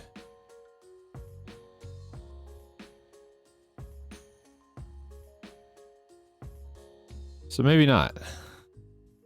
Maybe not. These are still one ways too. This isn't. Maybe I got the wrong idea here.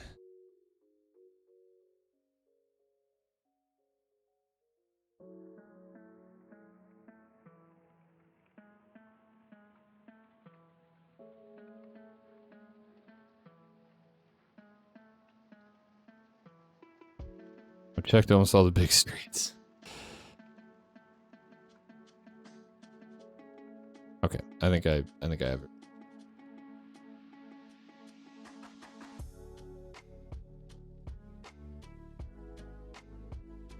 Although I do believe that guy has a Mexican flag, and I do remember seeing that plate in this city before.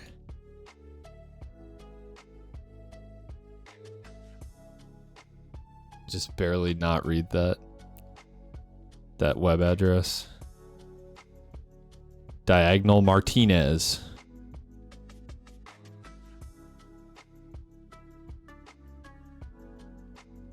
Sinaloa. Okay, it's kind of a big state.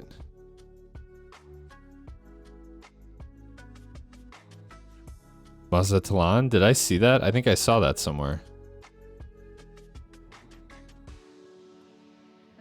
Or am I imagining it? Brazilian Jiu-Jitsu? I don't think this is Brazil. It does say Argentina, though. Okay, never mind.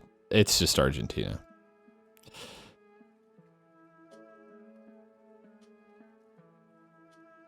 The nice thing about Argentina is not a ton of cities to search.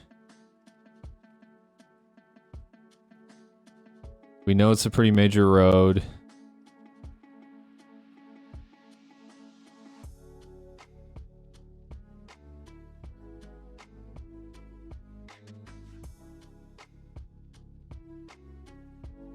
What is it again? I feel like when I see it, it'll jump out to me, but... Aristobulo del Valle.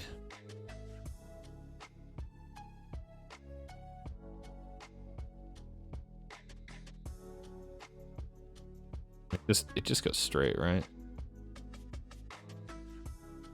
Pretty much straight as far as I can see in that direction, and it might curve a little bit in that direction.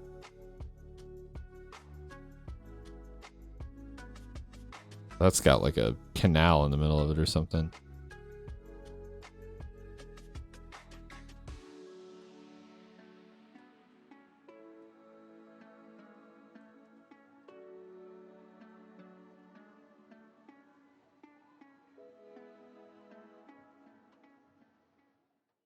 Huh. Huh.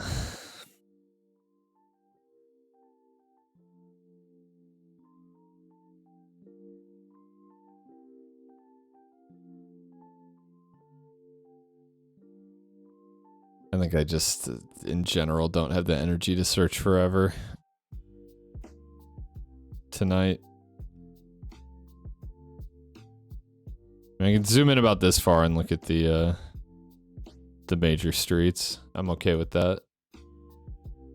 I'll do that for a few more cities, and then who knows? Maybe that's all I got.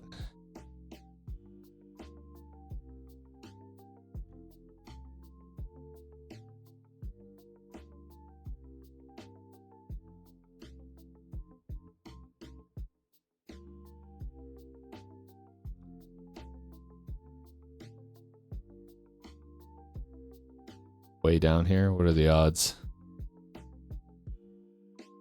I've certainly seen weirder, smaller cities in urban world.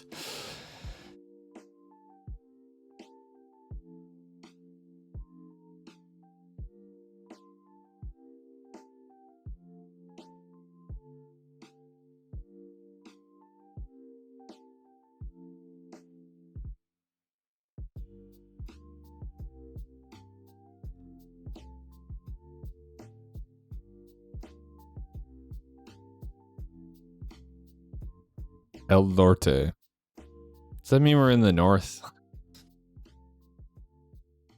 I mean, it could, right?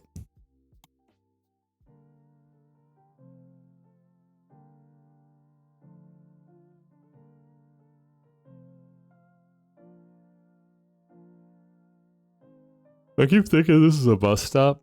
Actually, maybe it is. It's got the sign.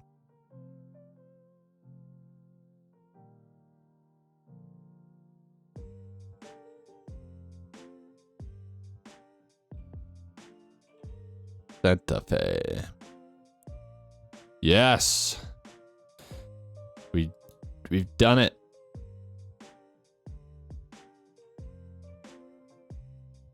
Diagonal Martinez, where you at? Diagonal Martinez.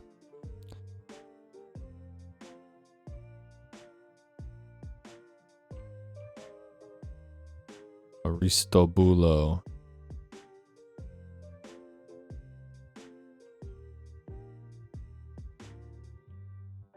Okay, so at some point it like split off and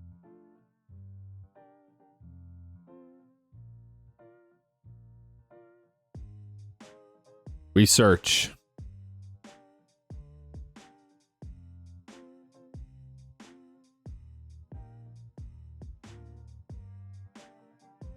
Yeah, this is more like the curve that or the angle that we have up here.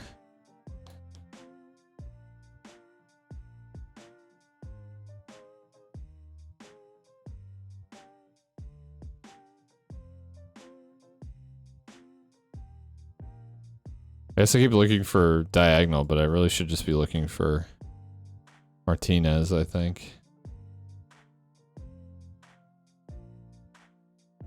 I'm getting way out there. Come on, Martinez.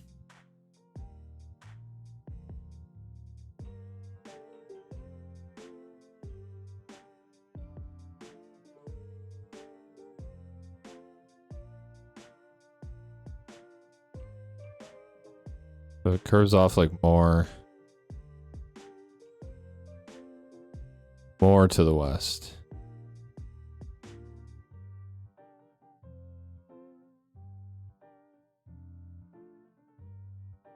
Okay, wait, we have like a street joining at kind of an angle.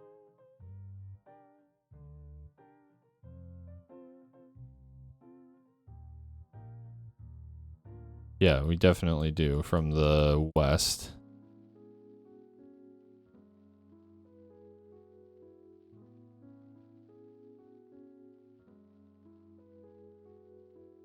But that's not really what that intersection looks like. Here? But no, it kind of goes right into the other street. It's kind of coming like from the south. Here, maybe. More like it.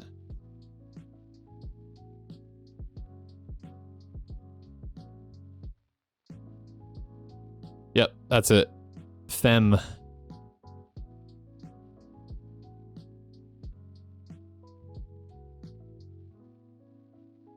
All right.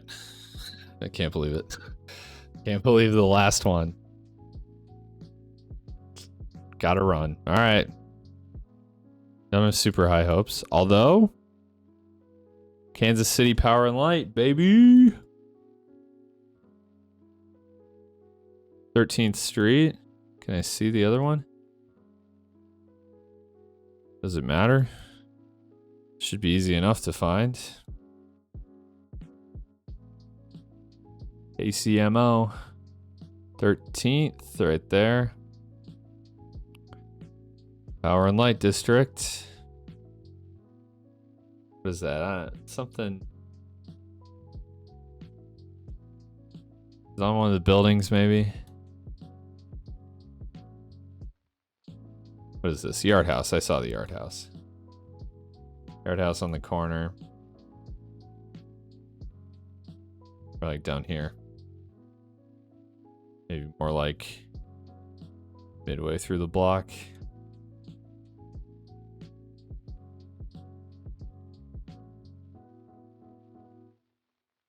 Oh, dude. No shot. What the fuck is this? What is this? Urban my ass. Mountains over there to the south. Looks like we're on a mountain ourselves.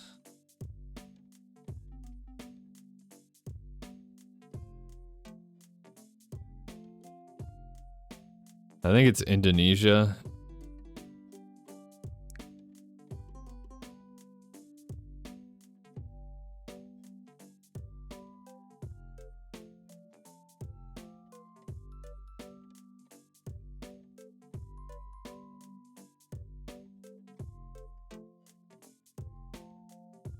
Wherever we are, it's mountainous. We got mountains to the south. We're kind of on a mountain. I mean, as much as I like rag on some of the locations in this, they're not. It's never like that. Definitely not in the city. That's kind of like an interesting brutalist building behind us to the west. So I'm sure by some definition this is a city. So.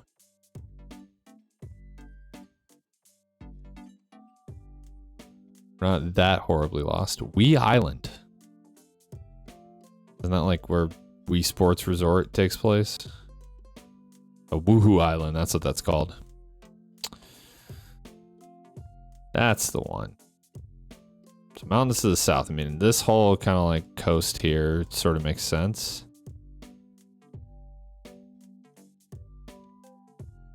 And what about down here? Yeah, sure.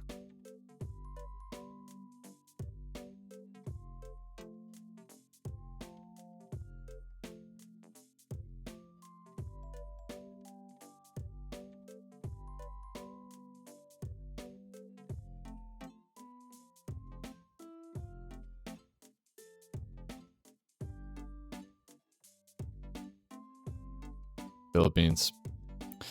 Okay. I think that's just gonna be the stream.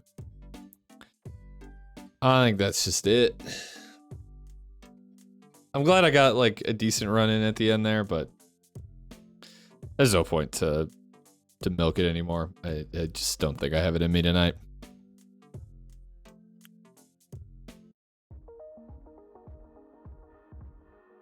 Yeah, that's gonna do it. Thanks everyone, hanging out, stopping by,